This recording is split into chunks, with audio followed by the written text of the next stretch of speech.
Hello and welcome back to study with Saurav YouTube channel. आज के इस वीडियो में हम बीपीएससी एएसओ का जो जीके एंड जीएस का सीरीज चल रही है उसको हम सेट नंबर 5 को डिस्कस करेंगे। तो चलिए वीडियो की शुरुआत कर लेते हैं।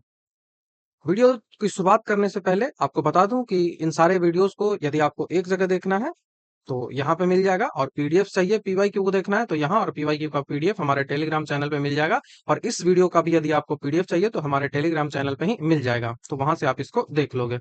आज की कट ऑफ की बात करें तो आज आपको 75 क्वेश्चन देखने को मिलेंगे, और वहां से आपको 65 क्वेश्चन जो है वो यदि आप पार कर पाते हो तो आपको कहा जाएगा कि आपकी तैयारी जो है वो सही है।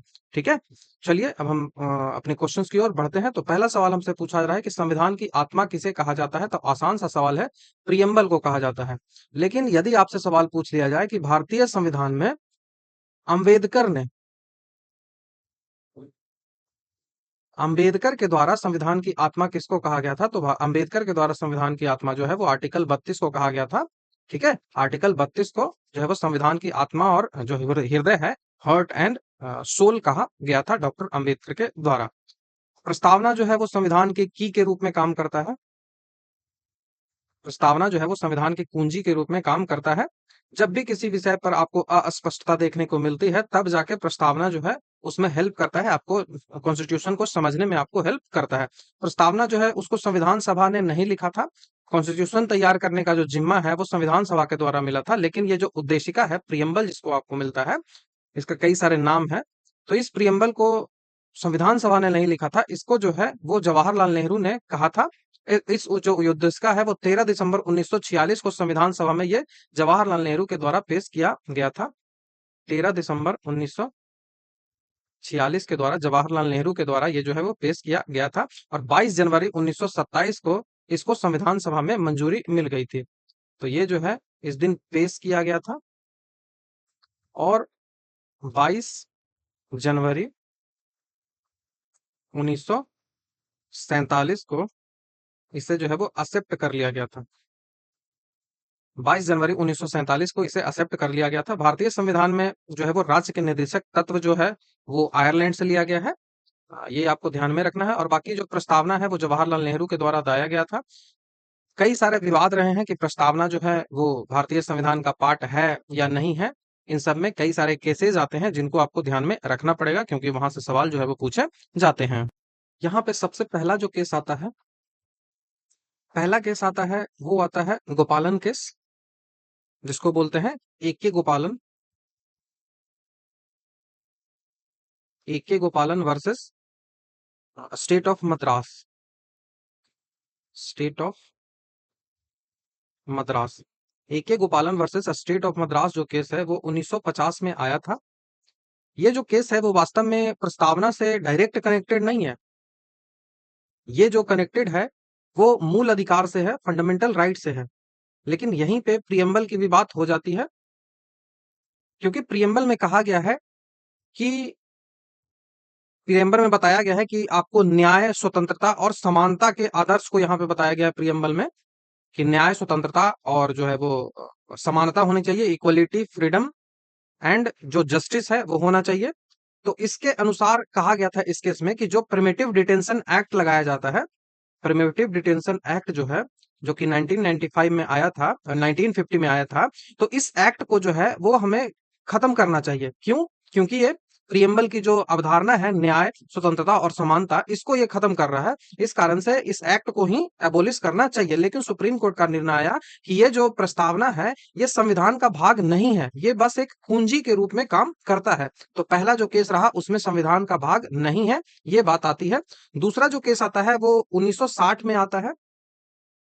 1960 में आता है, और इस केस का जो नाम है वो Berubari versus union of India है। ठीक है, Berubari Berubari versus union of India. ठीक है, यूनियन ऑफ इंडिया ये केस रहा है। इस केस में कहा गया था कि प्रियम्बल जो है वो संविधान का भाग नहीं है, बस एक कुंजी के रूप में काम करता है।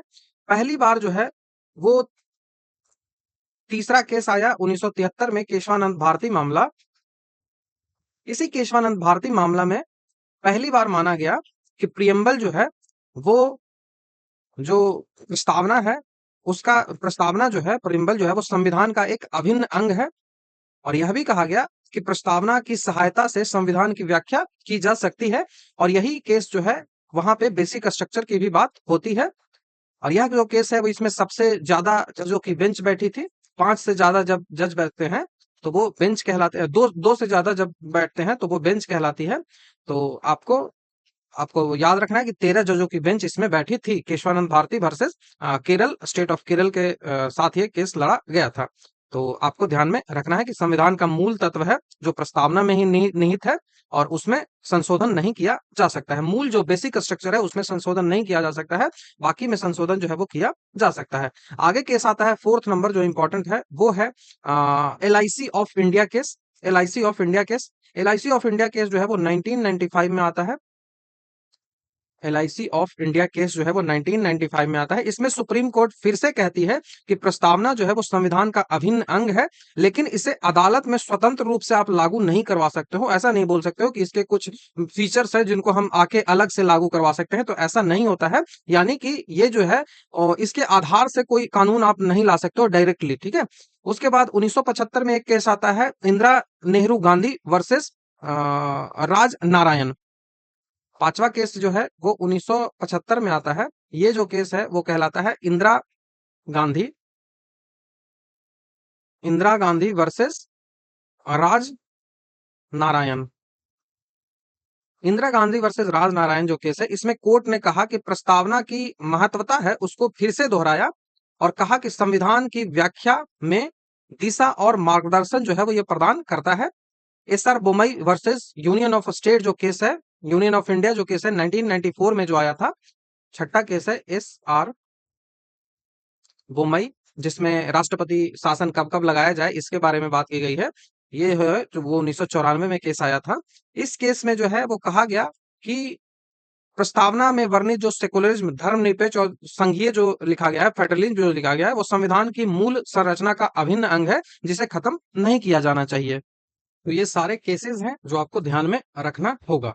अब यहाँ से इंपॉर्टेंट बात यह आपको ध्यान में निकालना है कि संविधान में जो प्रस्तावना जो है संविधान की, उस प्रस्तावना में संशोधन नहीं किया जा सकता था। क्यों? क्योंकि संशोधन उन्हीं चीजों में किया जा सकता था जो कि संविधान में वर्णित है। तो 368 के तहत या फिर समान बहुमत के तहत संशोधन तो किया जा सकता नहीं है। तो इसी कारण से इससे पहले प्रस्तावना में कभी भी संशोधन नहीं हुआ था। लेकिन जैसे ही मान लिया गया 73 में केशवानंद भारती मामला में कि ये जो है वो कॉन्स्टिट्यूशन का पार्ट है, इंटीग्रल पार्ट है, इस कारण से फिर से जो है वो 1976 में यहाँ पे एक कॉन्स्टिट्यूशन अमेंडमेंट कर दिया जाता है प्रस्तावना में, जिसको 42वां कॉन्स्टिट्यूशन अमेंडमेंट आप जानते हो। और इसके द्वारा धर्मनिरपेक्ष, अखंडता और समाजवादी शब्द जो है वो जोड़ा गया था।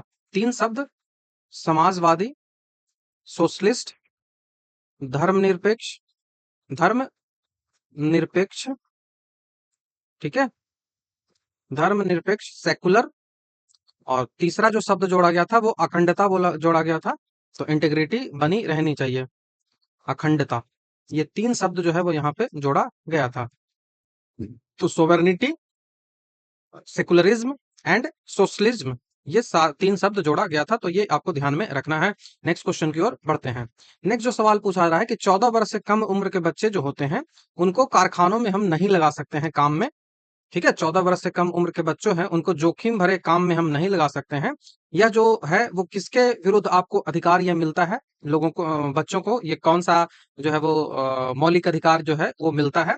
तो यह जो है वो भारतीय संविधान का आर्टिकल 14 के अधीन, आर्टिकल जो 24 है उसके अधीन जो है वो कहा जाता है कि जो भी 14 वर्ष से कम उम्र के बच्चे हैं वो जोखिम भरे जो काम होता है वहां पे उनको नहीं लगाया जा सकता है। भारतीय संविधान में इस बारे में चर्चा की गई है। भारतीय संविधान का भाग 3 है, वहां पे 12 से 35 से लेकर मौलिक अधिकार के संबंध में चर्चा की गई है। भारतीय संविधान में 7 मौलिक अधिकार थे, लेकिन अभी 6 मौलिक अधिकार है, क्योंकि संपत्ति का अधिकार जो था, जो कि आर्टिकल 31A में था, या फिर 31 आप पूरा कह लो, उसको 300A में डाल दिया गया है और उसको जो है वो कानूनी अधिकार बना दिया गया है, ठीक है। संपत्ति का अधिकार अब कानूनी अधिकार है और वो 300A में इसकी चर्चा कर दी गई है। तो ये बात आपको ध्यान रखना है, ठीक है। तो यहां ध्यान रखना है। देखिए, ये जो संपत्ति का अधिकार था वो 2 जगह से हटाया गया था। पहला तो है वो आर्टिकल 31 आर्टिकल 31 को पूरी तरह से अबोलिश कर दिया है संविधान में। उसके साथ ही आर्टिकल जो 19 है, आर्टिकल 19 का 1 का एफ, आर्टिकल 19 का 1 का एफ है, इसको भी खत्म किया गया था, क्योंकि यहाँ पे भी जो है वो लीगल जो आपको संपत्ति के अधिकार जो है वो मौलिक अधिकार की बात कर रहा था, तो इसको हमने कानूनी अधिकार, लीगल राइट जो है वो बना दिया। ये बात आपको ध्यान में रखना है।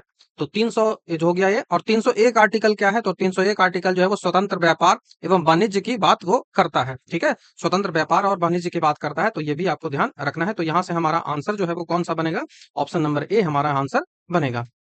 ठीक है, ऑप्शन नंबर ए हमारा आंसर बनेगा। नेक्स्ट क्वेश्चन की ओर बढ़ते हैं। नेक्स्ट सवाल है कि चाणक्य जो है वो किसका प्रधानमंत्री था। चाणक्य जो है वो किसका प्रधानमंत्री था, ये सवाल आपसे पूछा जा रहा है। तो चाणक्य जो था वो चंद्रगुप्त मौर्य का प्रधानमंत्री था। चंद्रगुप्त मौर्य का ऑप्शन नंबर ए हमारा यहाँ से सही होगा, चंद्रगुप्त मौर्य। चाणक्य जो है वो कुछ समय तक बिंदुसार जो है उनका भी जो है वो प्रधानमंत्री रहा था। बिंदुसार, नॉट बिंबिसार जो यहाँ पे लिखा हुआ है वो नहीं, हम बोल रहे हैं बिंदुसार। बिंदुसार जो कि चंद्रगुप्त के बाद आया था, तो उस उसका भी ये प्रधानमंत्री रहा था। चाणक्य ने अर्थशास्त्र जो है वो पुस्तक पुस्तक लिखी है। अर्थशास्त्र जो इनकी पुस्तक है उसमें मौर्यकालीन प्रशासन की व्यवस्था है, उसकी पूरी जानकारी मिलती है। चंद्रगुप्त मौर्य को भारत का मुक्तिदाता भी कहा जाता है। चंद्रगुप्त मौर्य जो है उसको भारत का मुक्तिदाता भी कहा जाता है, क्योंकि जो धनानंद था उसको इसने हराकर जो मौर्य वंश है उसकी स्थापना की थी। चंद्रगुप्त का राजनीतिक गुरु जो है वो चाणक्य है, और चंद्रगुप्त का आध्यात्मिक गुरु जो है वो भद्रबाहु है। आध्यात्मिक गुरु की यदि बात की जाए, आध्यात्मिक जो गुरु है वो कौन से है, तो भद्रबाहु। श्रवण बेला गोल चले जाते हैं और वहां जाके जो है वो संलेखना पद्धति से ये अपना जो है वो प्राण को त्याग करते हैं, क्योंकि ये जो है वो जैन धर्म को अपना लेते हैं। ठीक है, तो चंद्रगुप्त मौर्य के बारे में आपको ध्यान रखना है। ये सब बातें बाकी आगे आएगी, तो आगे भी हम चीजों को डिस्कस करेंगे। नेक्स्ट क्वेश्चन है कि एससीओ समिट 2025 है, करंट अफेयर का सवाल है। इस किस शिखर सम्मेलन की मेजबानी जो है वो कौन सा देश करेगा, ये सवाल आपसे पूछा जा रहा है। तो इसकी मेजबानी चाइना के द्वारा की जाएगी, तो ऑप्शन नंबर सी हमारा यहाँ से आंसर बनेगा। नेक्स्ट सवाल पूछा जा रहा है कि उपभोक्ता शोषण के प्रमुख कारण क्या है।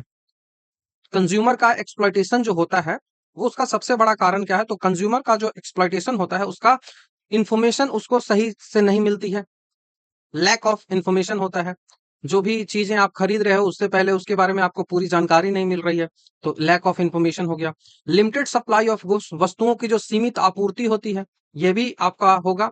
उसके बाद जो है वो उपभोक्ता की अज्ञानता, इग्नोरेंस ऑफ जो है वो कस्टमर्स, तो ये भी तीनों आपको जो है वो देखने को मिलता है।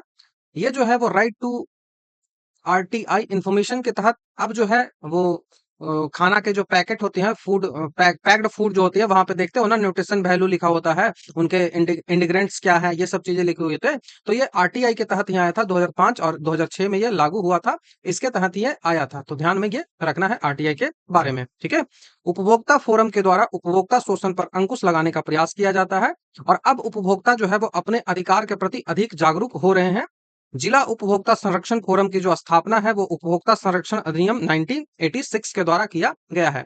तो उपभोक्ता संरक्षण अधिनियम जो है वो कब हुआ है, कंज्यूमर प्रोटेक्शन एक्ट, उपभोक्ता संरक्षण अधिनियम 1986 में स्टैब्लिश किया गया था। तो ये इंपॉर्टेंट बात है, आपको ध्यान में रखना है। राज्य स्तर और राष्ट्रीय स्तर पर उपभोक्ताओं के संरक्षण के लिए जो आयोग है वो बनाई गई है। जागो ग्राहक जागो भी आप देखते होंगे, जो मिलता रहता है। और प्रत्येक साल 24 दिसंबर को राष्ट्रीय उपभोक्ता दिवस भी मनाया जाता है। 24 दिसंबर को नेशनल कंज्यूमर डे मनाया जाता है, नेशनल कंज्यूमर डे जो है वो मनाया जाता है। तो ये भी इंपॉर्टेंट बात है, इसको भी आपको ध्यान में रखना होगा। नेक्स्ट क्वेश्चन की ओर बढ़ते हैं।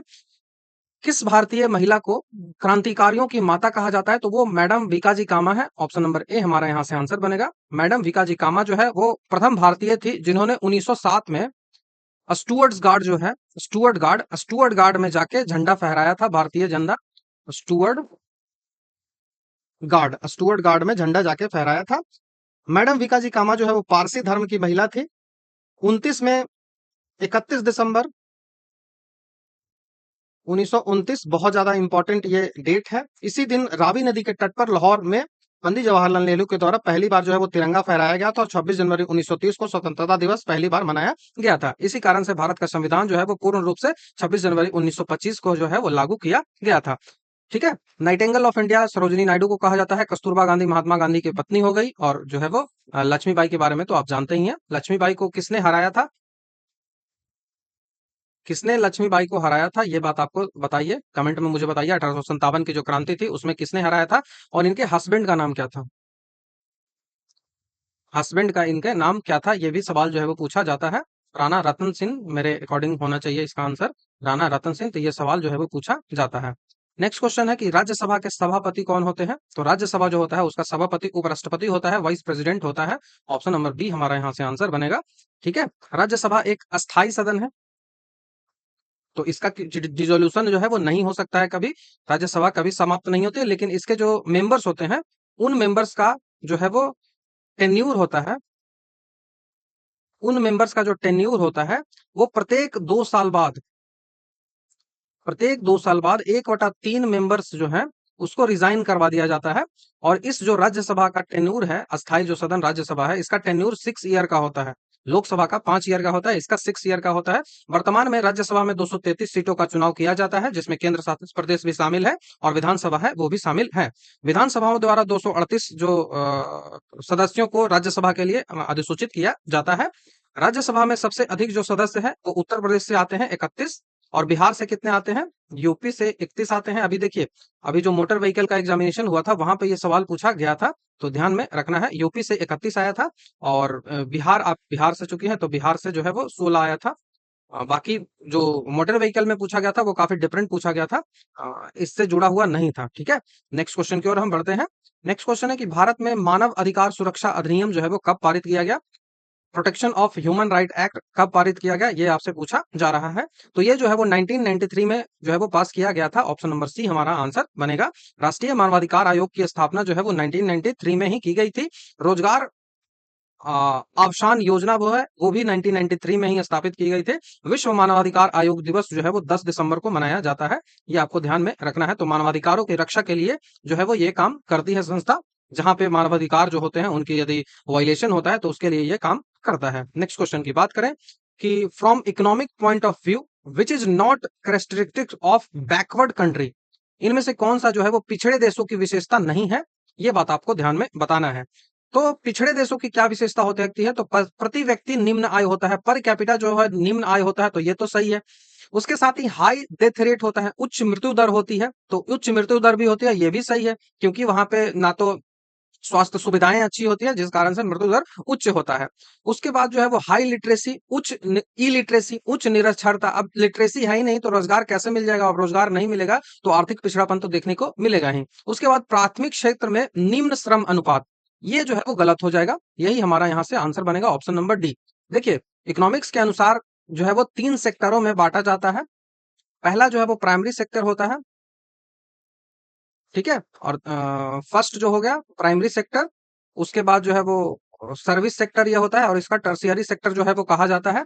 3 पार्टों में बढ़ता है। इसमें जो देखिए प्राथमिक क्षेत्र जो होता है वो कृषि से संबंधित होते हैं, एग्रीकल्चर से संबंधित होती है। यहाँ पे खनन और इंडस्ट्री से संबंधित होती है, खनन एंड माइनिंग एंड इंडस्ट्री से संबंधित होती है। और यहाँ जो है वो सर्विस से संबंधित होती है, जितने भी सर्विसेज होते हैं उनसे ये संबंधित होती है। और सर्विसेज में ही हर चीज आ जाती है, बैंकिंग, टीचिंग, सब सर्विसेज में आ जाती है। तो जो अनडेवलप्ड कंट्री होते हैं उसमें क्या होता है कि कृषि का जो पार्टिसिपेशन है वो बहुत अधिक होता है जीडीपी में। जीडीपी में ग्रॉस डोमेस्टिक प्रोडक्ट होता है, वहां पे कृषि का जो है वो जो प्राइमरी सेक्टर होता है, कृषि एंड कृषि से संबंधित जो एक्टिविटीज हैं, तो एग्रीकल्चर एंड एग्रीकल्चर एलाइड जो सर्विसेज हैं उनका जो परसेंटेज होता है जीडीपी में वो बहुत ज्यादा होता है। कहाँ, तो जो कंट्री डेवलप्ड नहीं होते हैं वहां पे। लेकिन जैसे जैसे कंट्री डेवलप्ड होते जाते हैं वैसे वैसे सर्विसेज का जो कंट्रीब्यूशन है वो बढ़ता चला जाता है। अभी भारत में आप देखोगे कि सर्विसेज का कंट्रीब्यूशन ज्यादा है, तो यहाँ से आप चीजों को याद रखोगे। ठीक है, यहाँ से आप चीजों को याद रखोगे। ठीक है, तो आपको याद रखना है कि विकसित देश है वहां पे द्वितीयक और तृतीयक क्षेत्र की प्रधानता जो है वो बहुत ज्यादा होती है, यही सबसे ज्यादा होती है। और जो विकसित देशों में उच्च साक्षरता मिलती है, उच्च प्रति व्यक्ति आय मिलती है, और उच्च नगरीकरण भी देखने को मिलता है। प्राथमिक क्षेत्र में निम्न श्रमानुपात विकसित अर्थव्यवस्था में पाई जाती है। प्राथमिक क्षेत्र जो है वो उच्च श्रम अनुपात पिछड़े देशों की आवश्यकता है, मतलब कृषि में बहुत ज्यादा जो है वो मजदूर रहते हैं, और जो डेवलप्ड नहीं है वैसी कंट्री में, और जो डेवलप्ड है वहां पे कृषि में बहुत कम मजदूर रहते हैं। ठीक है, तो ये बात आपको ध्यान में रखनी है। नेक्स्ट क्वेश्चन की ओर हम बढ़ते हैं कि यूनेस्को ग्लोबल जो है वो जियो पार्क कौन सा बना है? उत्तर कोरिया में अवस्थित है, तो वो माउंट पैक्टू है। बहुत इंपॉर्टेंट सा सवाल है, माउंट पैक्टू। ये आपको एकदम डिटेल से याद रखना है, माउंट पैक्टू। महाराष्ट्र के किस झील को संरक्षण घोषित किया गया है? महाराष्ट्र के किस झील को जो है वो कंजर्व जो है वो कर दिया गया था? तो डीपीएस फ्लेमिंगो लेक है, उसको कंजर्व किया गया है। तो ऑप्शन नंबर सी हमारा आंसर हो गया। ये करंट अफेयर का सवाल है। नेक्स्ट सवाल है कि भारत में काजू का उत्पादन सबसे ज्यादा कहाँ पे होता है? तो ये करंट अफेयर है, लेकिन स्टैटिक भी बन जाता है। तो भारत में काजू का उत्पादन सबसे ज्यादा जो है वो केरल राज्य में होता है। तो ऑप्शन नंबर ए हमारा यहाँ से आंसर बन जाएगा। भारत में नारियल का उत्पादन में भी केरल उच्च जो है वो बड़े पोजीशन पे है। उसके साथ ही साथ यदि छोटी इलायची की बात की जाए, छोटी इलायची कार्डामम जिसको बोलते हैं, तो छोटी इलायची के मामले में जो है वो केरल ही है सबसे नंबर वन पे। लेकिन जैसे ही छोटी की जगह बड़ी इलायची की बात कर दी जाए, तो बड़ी इलायची जो है वो सिक्किम में होता है। बड़ी इलायची जो है वो सिक्किम में पाया जाता है सबसे ज्यादा। ये आपको ध्यान में रखना है। भारत में यदि सब्जियों के उत्पादन की बात करें तो ये डेटा हमेशा बदलते ही रहता है, लेकिन रिसेंट की बात करें तो उत्तर प्रदेश सब्जियों के उत्पादन में पश्चिम बंगाल को पीछे छोड़कर प्रथम स्थान पे आ गया है। तालाबों से सिंचाई में बात करें तो तमिलनाडु में तालाबों से सिंचाई सबसे अधिक होता है। और चाय का सबसे अधिक उत्पादन कहाँ होता है? यदि आपको चाय, चाय पत्ती है, चाय, चाय का यदि प्रोडक्शन आपसे सबसे ज्यादा पूछे कि किस स्टेट में होता है, तब आपको असम करना है। तब आपको असम करना है। लेकिन किस एरिया में होता है प्रोडक्शन, ये यदि आपसे पूछ लिया जाए, तब चाय का प्रोडक्शन जो है वो कहाँ हो जाएगा? तो वो दार्जिलिंग में हो जाएगा।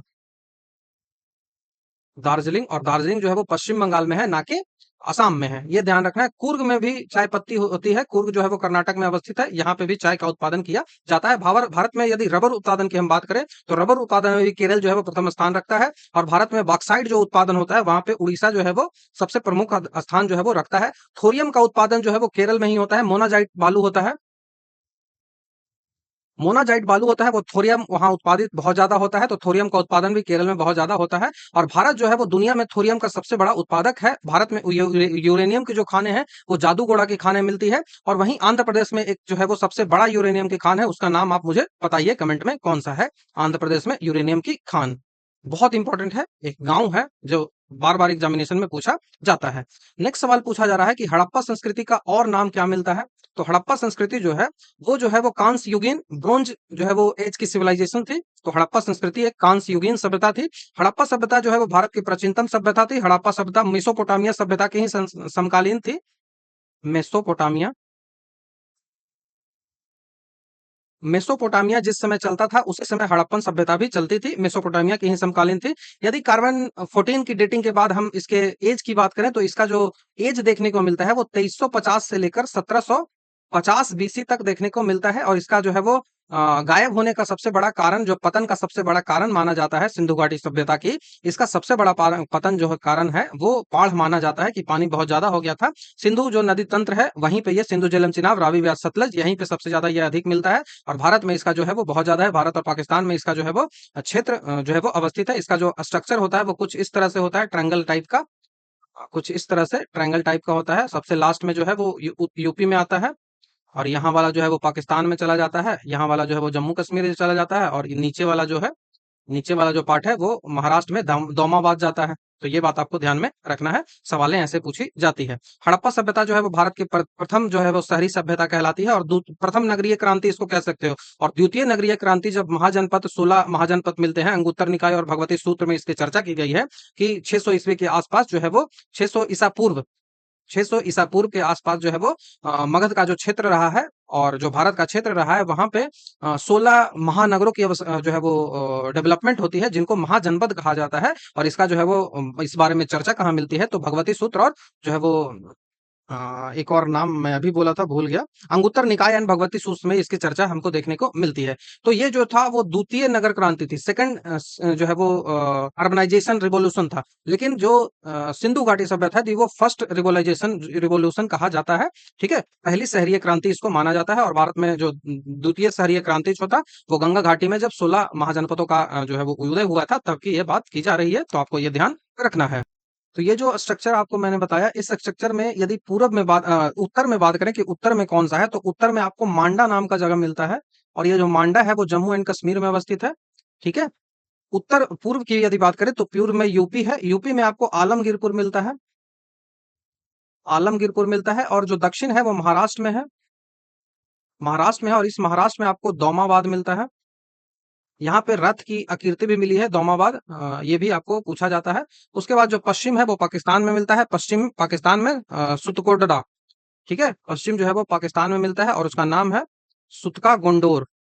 सुतका गोंडोर जो है वो पाकिस्तान में मिलता है। तो ये आपको ध्यान में रखना है, सवाल यहाँ से पूछा जाता है। सिंधु घाटी सभ्यता के कई सारे स्थलें हैं जिनके खोज के बारे में पूछती है, जैसे हड़प्पा का खोज 1921 में जो है वो पंजाब के आसपास का जो क्षेत्र था, साहिवाल जिला, पंजाब, पाकिस्तान, यहाँ पे जो है वो देखने को मिलता है हड़प्पा का खोज, और दयाराम साहनी के द्वारा किया गया था।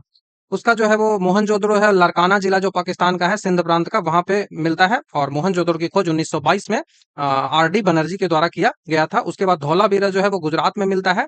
धौलावीरा गुजरात का जो कच्छ का मैदान है, वहां पे 1967 के आसपास इसको खोजा गया था। और धौलावीरा जो है इसको आर एन बिस्ट के द्वारा खोजा गया था। राखीगढ़ी जो है वो हरियाणा में है और भारत का यह सबसे बड़ा जो स्थल है, और इसको खोजा था डॉक्टर अमरनाथ के द्वारा। लोथल जो है वो भोगवा नदी के किनारे बसा हुआ है, गुजरात में यह है। और आर राव ने इसको खोजा था। कालीबंगा जो है वो राजस्थान में है, हनुमानगढ़ जिला में मिलता है। और बीबी लाल के द्वारा 1955 में इसको खोजा गया था। बनावली जो है वो फैजाबाद हरियाणा है, फतेहाबाद, वहां पे देखने को मिलता है। आर एस बिस्ट के द्वारा बनावली को खोजा गया था। बनावली से जो टेराकोटा का जो स्ट्रक्चर है वो देखने को यहाँ से मिलता है, टेराकोटा का हल मिलता है। सुतका गंडोर जो है वो बलूचिस्तान में देखने को मिलता है।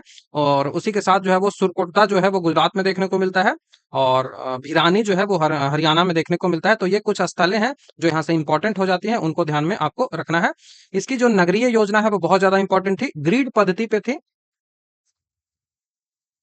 ग्रिड पद्धति पे थी। और रोडें जो इसकी सड़कें होती थी वो समकोण पे एक दूसरे को काटती थी, 90 डिग्री पे एक दूसरे को ये काटती थी, ये भी आपको ध्यान में रखना है, 90 डिग्री पे काटती थी। इसमें जो है वो पकी हुई ईंटों का जो है वो यूज किया जाता था, ये भी आपको ध्यान रखना है। लेकिन कई जगह ऐसे भी हैं जहाँ पे कच्ची ईंटों का भी यूज किया जाता है, जैसे लोथल में जो है वो कच्ची ईंटों का जो है वो किया गया था। जल निकासी बहुत अच्छे तरीके से यहाँ थी। जल निकासी जो निकल जाती थी घरों के जो पीछे है, वहीं पे नली होती थी। जो नाला होता था वो घर के पीछे होता था, ना कि, और जो मुख्य जो घर के पीछे नाला होता था, वो नाला जाके मुख्य जो नाला होता था, नली होती थी, वहां जाके मिल जाती थी। आज के जैसा नहीं है कि थोड़ा सा पानी पड़ा नहीं कि पूरा एकदम स्विमिंग पूल बन जाता है पटना। उसके बाद महान स्नानागार जो मिलता है, ग्रेट बाथ जो मिलता है, वो मोहनजोदड़ो में मिलता है, जो कि बहुत ज्यादा इंपॉर्टेंट है। कृषि यहाँ पे गेहूं, जौ, मटर ये सब किया जाता था। सिंधु घाटी सभ्यता में पहली बार जो है वो कपास का उत्पादन किया गया था। और कपास जो है वो सूती वस्त्र कहाँ मिला था, तो पहली बार मोहनजोदड़ो में ही मिला था, ये भी आपको ध्यान में रखना है। यहाँ जो व्यापार मेसोपोटामिया से ये करता था, क्योंकि उसी समय का ये जो है वो स्थल है। यहाँ पे जो धार्मिक यदि स्थिति की बात करें तो धार्मिक में जो है वो आपको शिव की पूजा की जाती है, शिव की पूजा के प्रमाण आपको देखने को मिलते हैं। ये बात आपको ध्यान में रखनी है। इसकी लिपि जो है वो मोहर जैसी होती थी। इसकी लिपि जो है वो ना चित्रात्मक लिपि होती थी। तो अभी तक इसको पढ़ा तो नहीं गया है। तो लिपि जो होती थी वो चित्र जैसी होती थी, मोहरों पर अंकित की जाती थी, ठीक है। तो आपको ये ध्यान में रखना है। तो हम नेक्स्ट क्वेश्चन की ओर अब बढ़ते हैं। नेक्स्ट जो सवाल पूछा रहा है कि बौद्ध काल का प्रसिद्ध केंद्र कौन सा रहा है। बौद्ध काल जो है बुद्धिस्ट आर्ट है, कला, कॉल कला, कला नहीं, कला, ठीक है, काल नहीं। तो बौद्ध कला का प्रसिद्ध केंद्र जो है वो अमरावती रहा है, अमरावती रहा है। ऑप्शन नंबर बी हमारा यहाँ से आंसर बनेगा। अमरावती स्तूप जो है वो सातवाहन काल में बनाया गया था। अमरावती स्तूपा सातवाहन, सातवाहन काल है, सातवाहन जो पीरियड है उस सातवाहन पीरियड में इसको बनाया गया था। और अमरावती जो स्तूपा है इसकी विशेषता यह है कि इसको ऊपरी जो आवरण है वो मार्बल से बना हुआ है। किससे बना हुआ है, तो मार्बल से ये बना हुआ है। तो ये बहुत ज्यादा इंपॉर्टेंट इसको बनाता है, इसी कारण से सवाल भी पूछा जाता है। तो इसका ऊपरी आवरण मार्बल से बना हुआ है, ठीक है। सांची स्तूप जो है वो भारत का सबसे बड़ा स्तूप है, जो कि मध्य प्रदेश में अवस्थित है। सांची स्तूप को अशोक के द्वारा बनवाया गया था। स्तूपा उन चीजों को कहा जाता है जो जहां पे बुद्ध भगवान को जब जो है वो हड्डी, उनके जो अवशेष है वो जहां पे रहते हैं, उन्हीं को स्तूपा जो है वो कहा जाता है। तो सांची स्तूप इंपॉर्टेंट है। श्रावस्ती में बुद्ध ने सबसे अधिक उपदेश दिया था, ये भी आपको ध्यान में रखना है। बाकी बुद्ध के बारे में काफी डिटेल से आपको जानने की आवश्यकता होगी। तो गौतम बुद्ध की यदि बात करें तो 563 ईस्वी में गौतम बुद्ध का लुम्बिनी, जो कि नेपाल आज है, वहां पे इनका जो है वो जन्म हुआ था। और इनका बचपन का नाम सिद्धार्थ था। बाद में 29 वर्ष की आयु में सांसारिक जीवन को त्याग कर देते हैं और अपना जो है वो ज्ञान की प्राप्ति के लिए घूमने लगते हैं इधर उधर। और अलार कलाम जो है वो इनका पहला गुरु बनते हैं। बोध गया में बोधि वृक्ष के नीचे इनको ज्ञान की प्राप्ति होती है। बोधि वृक्ष जो है उसके नीचे ज्ञान की प्राप्ति बोध गया में होती है। उन्होंने जीवन के दुखों को जो है वो सबसे महत्वपूर्ण कारण जो है वो बताया है, ठीक है। जीवन के दुखों और उनके कारणों को समझाया और दुखों के निरोध तथा था उसकी मुक्ति का मार्ग इन्होंने बताया। और इनकी डेथ 483 ईस्वी में हुआ था, कुशीनगर में इनका डेथ जो है वो हुआ था। इन्होंने 4 आर्य सत्य कहा है कि दुख, दुख का कारण, दुख का निरोध और दुख के निरोध का मार्ग। 4 जो है वो आर्य सत्य इन्होंने कहा है। इन्होंने अष्टांगिक मार्ग दिया है, 8 मार्ग जो है वो दिए हैं।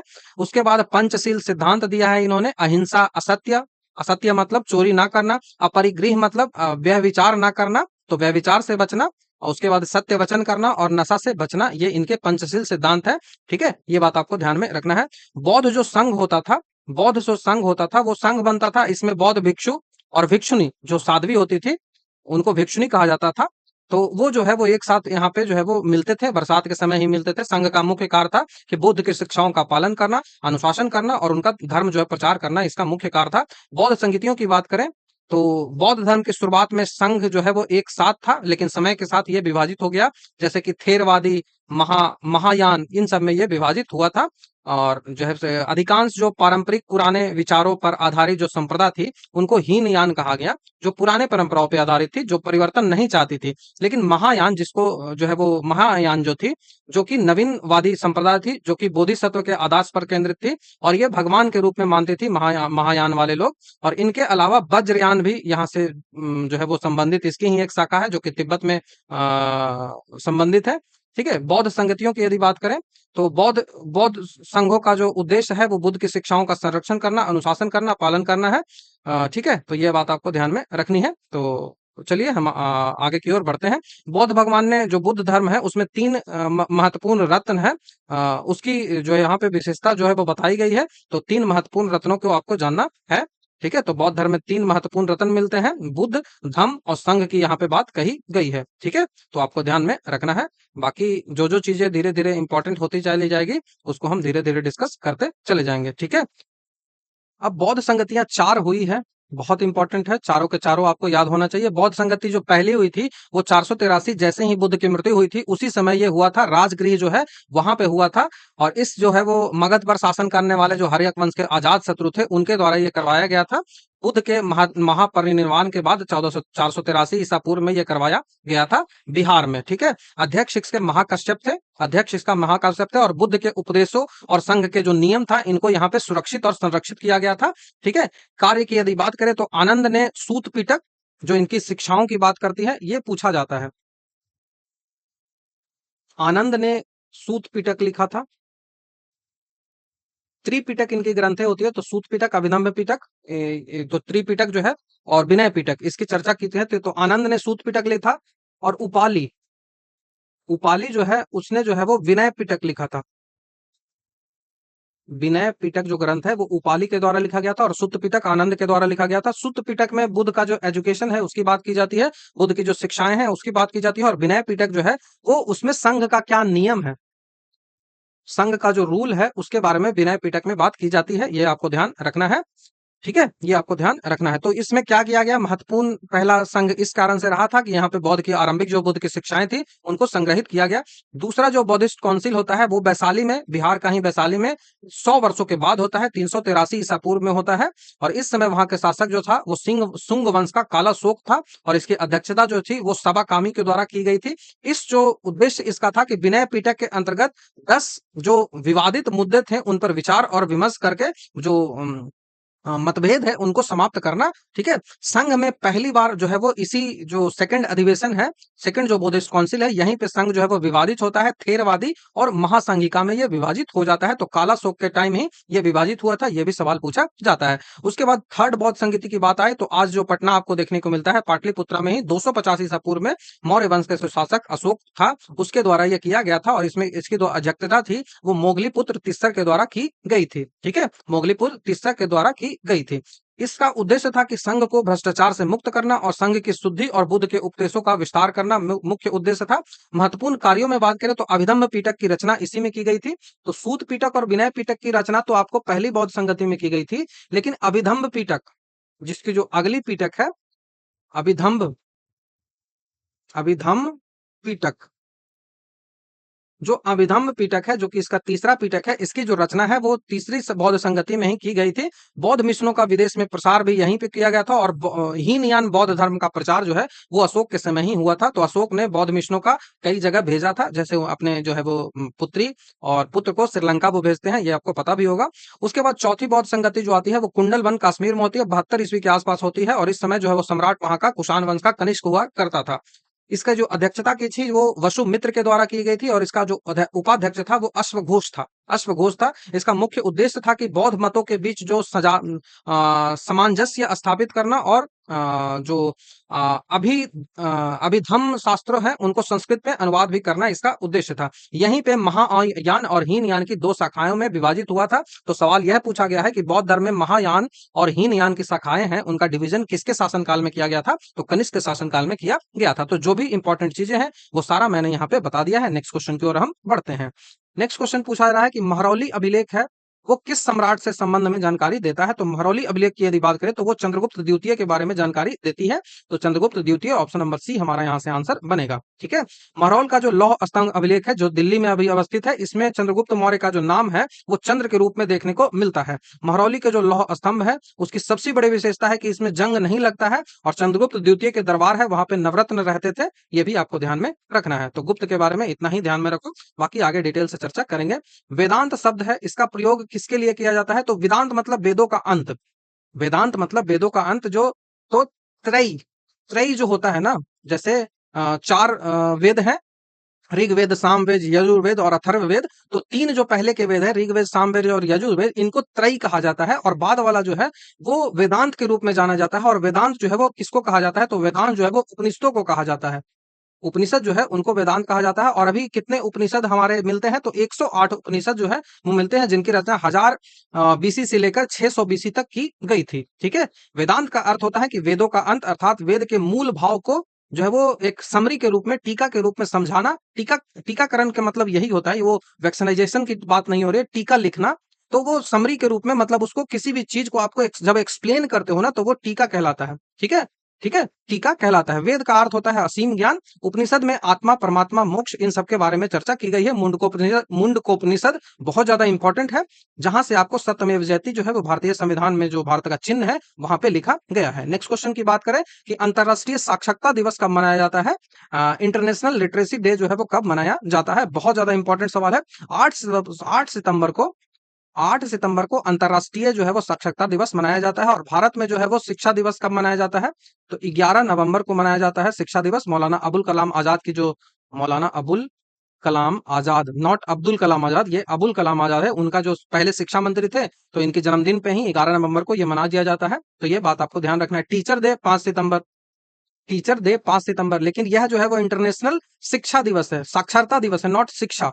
साक्षरता और शिक्षा में दोनों अंतर है। एजुकेशन डे और ये लिटरेसी डे है, साक्षरता दिवस है। तो वर्ल्ड लिटरेसी डे है जो 8 सितंबर को मनाया जाता है। 10 सितंबर को वर्ल्ड सुसाइड प्रिवेंशन डे मनाया जाता है।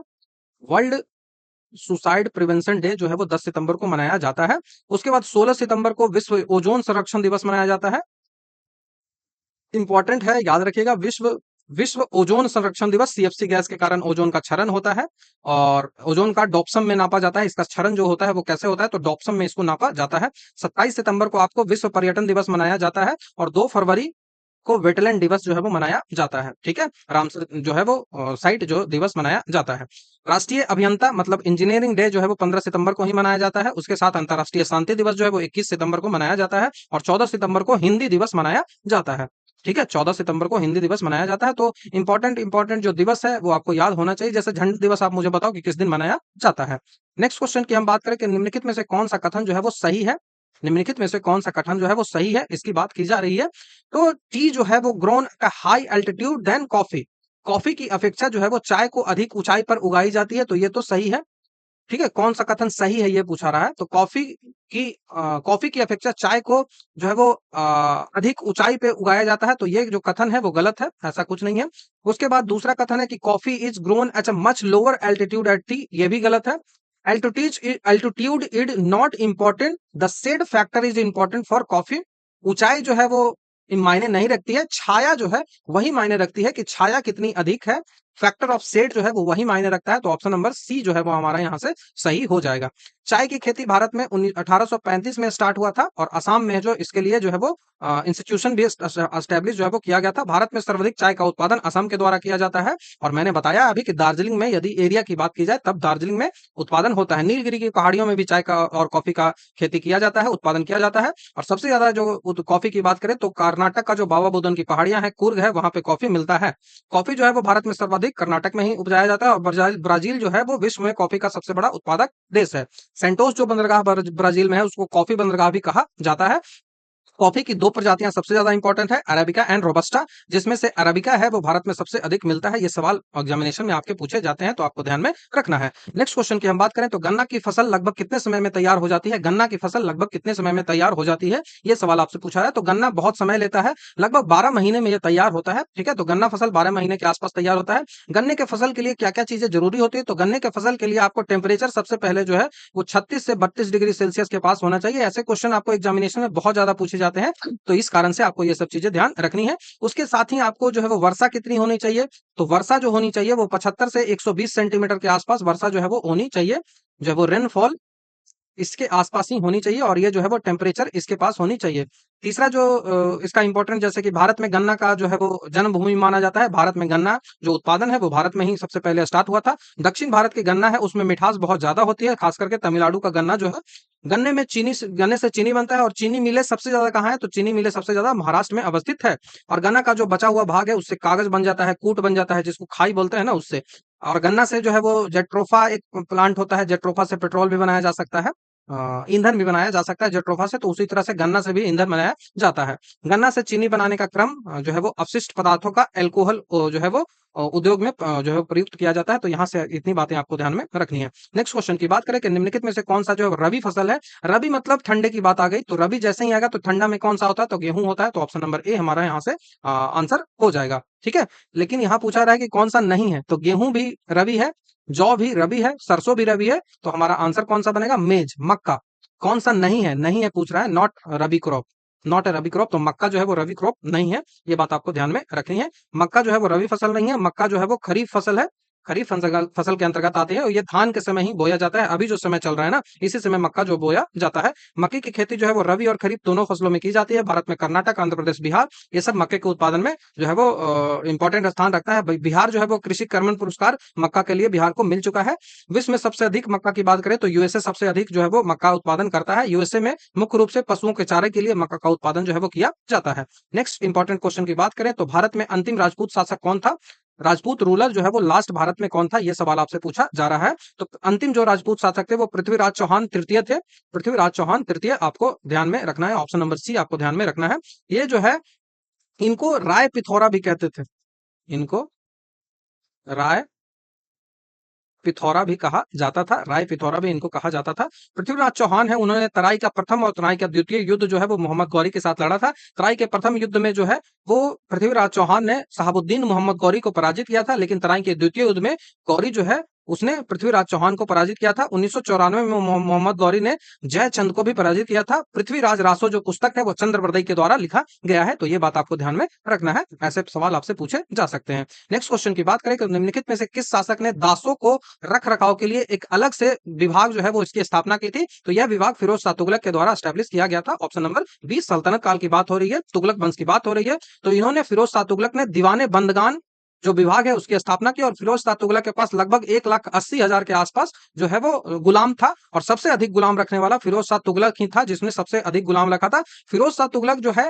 वो टैक्स लगाता था ब्राह्मणों पे, एक स्पेशल टैक्स जिसको जजिया कहा जाता था। जजिया जो है वो ब्राह्मणों पर एक स्पेशल टैक्स लगता था जो कि केवल और केवल ब्राह्मणों पर लगाता था। उसके बाद खम्स एक टैक्स लगता था, जकात एक टैक्स लगता था।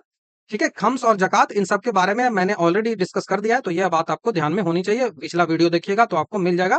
फिरोज शाह तुगलक तो था वो ऐसा सुल्तान है जिसने 2 बार जो है इसका राज्य अभिषेक किया गया था, 2 बार अपना राज्य से अभिषेक इसने किया था। दास प्रथा को खत्म करने की बात करें तो 1843 में नेपियर के द्वारा जो है वो खत्म किया गया था, चार्ल्स नेपियर के द्वारा। और इससे पहले जो है वो दास प्रथा किसके द्वारा खत्म किया गया था? तो दास प्रथा इससे पहले 1862 ईस्वी, 1862 बोल रहा हूँ, 1562 ईस्वी में दास प्रथा जो है वो अकबर के द्वारा भी खत्म करने का प्रयास जो है वो किया गया था। अकबर के द्वारा 1562 में इस पर प्रतिबंध जो है वो लगा दिया गया था। अब नेक्स्ट जो सवाल है वो पूछा जा रहा है कि सहायक संधि को इनमें से किसने स्वीकार नहीं किया था। तो ऑप्शंस की यदि हम बात करें तो मैसूर ने कब स्वीकार किया था, तो मैसूर ने स्वीकार किया है सहायक संधि को, और इसका जो क्रम है वो आता है मैसूर 1799 में। उससे पहले की बात करूं कि सहायक संधि के किसको द्वारा स्टार्ट किया गया था, तो 1998 में 1798 में वेलेस्ली के द्वारा सहायक संधि है वो स्टार्ट किया गया था। सहायक संधि उसको बोलते हैं जब भारतीय भारतीय जो राज्य है वहां पे उसकी सुरक्षा के लिए अंग्रेजों के द्वारा या फिर कोई किसी भी राज्य को सुरक्षा के लिए जब दूसरा कोई सैनिक देता है तो और उसकी जो है वो सुरक्षा के लिए डील करता है तो वही सहायक संधि कहलाता है। लेकिन भारत के लिए बहुत ज्यादा जो है वो मतलब खराब संधि ये साबित हुआ, क्योंकि इसमें भारत के राज्यों को पंगु कर दिया गया था, उनको जो है वो लैम बना दिया गया था। और जो है वो सहायक संधि में होता है कि इसमें ब्रिटिश जो शासक थे उनकी जो सेना होती थी वो राज्यों में रहती थी, और उन राज्यों में उसी के खर्च पे, उस राज्य के खर्च पे ही रहती थी, जिस कारण से फ्री में इनको एक बहुत अच्छी सेना भी मिल गई थी और उनके पैसा भी इसको वहन नहीं करना पड़ जाता था। तो इस कारण से सहायक संधि इसके लिए तो बहुत ज्यादा इंपॉर्टेंट रहा अंग्रेजों के लिए, लेकिन भारतीय राजाओं हैं उनको इसने पंगु बना दिया। सहायक संधि के क्रम की यदि बात करें तो क्योंकि सवाल सहायक संधि के क्रम से पूछा जाता है, तो सहायक संधि के क्रम में सबसे पहला जो सहायक संधि स्वीकार किया गया था वो अवध के नवाब के द्वारा किया गया था 1798 में। और उसके बाद जो दूसरा किया गया था वो 1799 में किया गया था मैसूर के द्वारा, और मैसूर के द्वारा, और तीसरा जो है वो तंजौर के द्वारा 1799 में ही किया गया था। उसके बाद अवध जो है, अवध का जो नवाब था, अवध का जो नवाब था, तो अवध के नवाब को 1801 में अवध जो है वो उसने किया था। तो 1798 में ये जो मैंने लिखा है ना, ये 1798 में ये है, 1798 में हैदराबाद, और अवध का जो नवाब है वो 1801 में। सवाल पूछा जाता है, सवाल पूछा जाता है, इस कारण से याद रखना है। पेशवा जो है वो मराठा जो है, पेशवा 1801 में ही इसको स्वीकार करता है, पेशवा जो है वो 1801 में ही स्वीकार करता है मराठा। उसके बाद भोसले, बरार के भोसले जो है वो 1803 में, ग्वालियर के जो सिंधिया है वो 1804 में। तो चारों के चारों ऑप्शन जो है वो स्वीकार करते हैं, तो कोई भी ऐसा ऑप्शन नहीं मिलता है। तो सहायक संधि के बारे में जो मैंने डिटेल बताया है वो आपको ध्यान में रख लेना है। हैदराबाद, मैसूर, तंजौर, अवध, पेशवा, बरार, ग्वालियर और अन्य जो है वो क्षेत्र ऐसे करके ही जो है वो स्वीकार करते हैं। तो ये बात आपको ध्यान में रखनी है। तो 20वां नंबर का सवाल है कि कौन सी घटना जो है उसके बाद महात्मा गांधी ने ब्रिटिश सरकार के विरुद्ध अपना सर्वप्रथम असहयोग आंदोलन है वो स्टार्ट किया था। ये सवाल आपसे पूछा जा रहा है। तो असहयोग आंदोलन जो है वो 1920 में स्टार्ट हुआ था। अगस्त अगस्त 1920 में जो है वो स्टार्ट हुआ था, 1 अगस्त को, 1 अगस्त 1920 को ये स्टार्ट हुआ था। तो उससे पहले कौन सा आया था, तो आप देखिए उससे पहले जो है वो इसमें से कोई नहीं, एक ही आपको नजर आएगा, रॉलेक्ट एक्ट। रॉलेक्ट एक्ट जब आया था उसी के बाद जो है वो गांधी जी ने निर्णय लिया था, क्योंकि इस एक्ट के बाद जो है वो, रॉलेक्ट एक्ट के बाद जो है वो जालियांवाला बाग हत्याकांड हो जाता है, क्योंकि रॉलेट सत्याग्रह जो है वो गांधी जी के द्वारा स्टार्ट किया जाता है, जिसमें 6 अप्रैल को पूरे भारत में जो है वो विरोध करने का निर्णय लिया जाता है, लेकिन उससे पहले ही गांधी जी को गिरफ्तार कर लिया जाता है। और डेट की जो है वो कंफ्यूजन के कारण विद्रोह जो है वो पहले स्टार्ट हो जाता है, जिस कारण से उस विद्रोह को काफी बर्बरता पूर्वक अंग्रेजों के द्वारा दबा दिया जाता है। और जालियांवाला बाग हत्याकांड जो है वो 13 अप्रैल को वो भी घटना घटती है। उस जालियांवाला बाग हत्याकांड की जांच के लिए जो है वो हंटर कमीशन को स्टैब्लिश किया जाता है, और भारत की तरफ से जो है वो मदन मोहन मालवीय की अध्यक्षता में एक तहकीकात कमेटी भी गठित की जाती है। ठीक है, ये याद रखना है। तो रॉलेट एक्ट यहाँ से आपको आंसर हो जाएगा। ठीक है, तो महात्मा गांधी जी का पहला जो आंदोलन था वो किसानों को लेकर चंपारण में चंपारण सत्याग्रह उन्होंने किया था। लेकिन असहयोग आंदोलन जो है वो गांधी जी ने जो है वो रॉलेट एक्ट के बाद किया था, जो कि प्रथम इनका संगठित आंदोलन था। असहयोग आंदोलन 12 फरवरी 1922 को वापस लिया जाता है, क्योंकि जो गोरखपुर जिला है वहां पे चौरा चौरी नाम का एक जगह है, उस चौरा चौरी जगह में थाने में जो है वो असहयोग आंदोलन के जो आंदोलनकारी हैं, जो इनके साथ जो खिलाफत आंदोलन के जो लोग थे, उन्होंने जो है वो इस थाने को आग लगा दी थी। 5 व्यक्तियों पर पुलिस ने गोली चला दी, उनकी डेथ हो गई, जिस कारण से इन्होंने थाने को ही आग लगा दिया, और 21 पुलिसकर्मी जो है उनमें वो 21 पुलिसकर्मी की डेथ हो गई थी जल के। इस कारण से, और ये घटना जो है वो 4 फरवरी को हुई थी, 4 फरवरी को हुई थी। तो ये आपको ध्यान रखना है, 4 फरवरी 1922 को ये घटना जो है वो हुई थी। इस कारण से 5 फरवरी भी कहीं कहीं आपको मिलेगा, तो 4 फरवरी ही याद रखना है आपको। तो इस कारण से ये जो चौरी चौरी घटना होती है, इसके बाद ये जो आंदोलन है उसको बंद कर दिया जाता है। तो 12 फरवरी 1922 को आंदोलन को वापस ले लिया जाता है। आंदोलन वापस लेने का घटना जो है उसका जो है वो सुभाष चंद्र बोस ने, नेताजी सुभाष चंद्र बोस ने राष्ट्रीय दुर्घटना कहा था, कि यह एक राष्ट्रीय दुर्घटना है। नेक्स्ट क्वेश्चन की बात करें कि किस भारतीय महिला के नाम पर अमेरिका में एक अंतरिक्ष यान जो है वो उसका नाम रखा गया है। तो अमेरिका में अंतरिक्ष यान का नाम किसके नाम पे रखा गया है, तो वो कल्पना चावला के नाम पे रखा गया है। ऑप्शन नंबर सी यहाँ से आंसर हो जाएगा। ठीक है, कल्पना चावला के नाम पर। कल्पना चावला जो है वो प्रथम भारतीय महिला जो है वो ये अंतरिक्ष यात्रा की थी। कल्पना चावल की कोलंबिया यान की दुर्घटना में उनकी मृत्यु हो गई थी। किस यान की दुर्घटना में, तो कोलंबिया। ठीक है, और अभी जो गई थी वो सुनीता विलियम्स थी। ठीक है, तो वो ध्यान में आपको रखना है।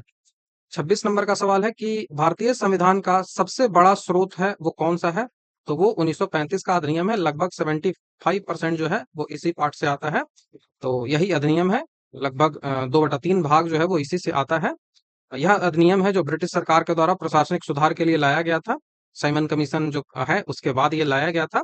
और यह एक्ट जो है वो भारत में ब्रिटिश सरकार द्वारा लाया गया सबसे विस्तृत और प्रभावशाली एक्ट था। इस एक्ट में 321 धाराएं थी, 321 जो आर्टिकल्स थी, और इसमें 10 अनुसूचियां थी। 321 आर्टिकल्स थी और 10 अनुसूचियां थी।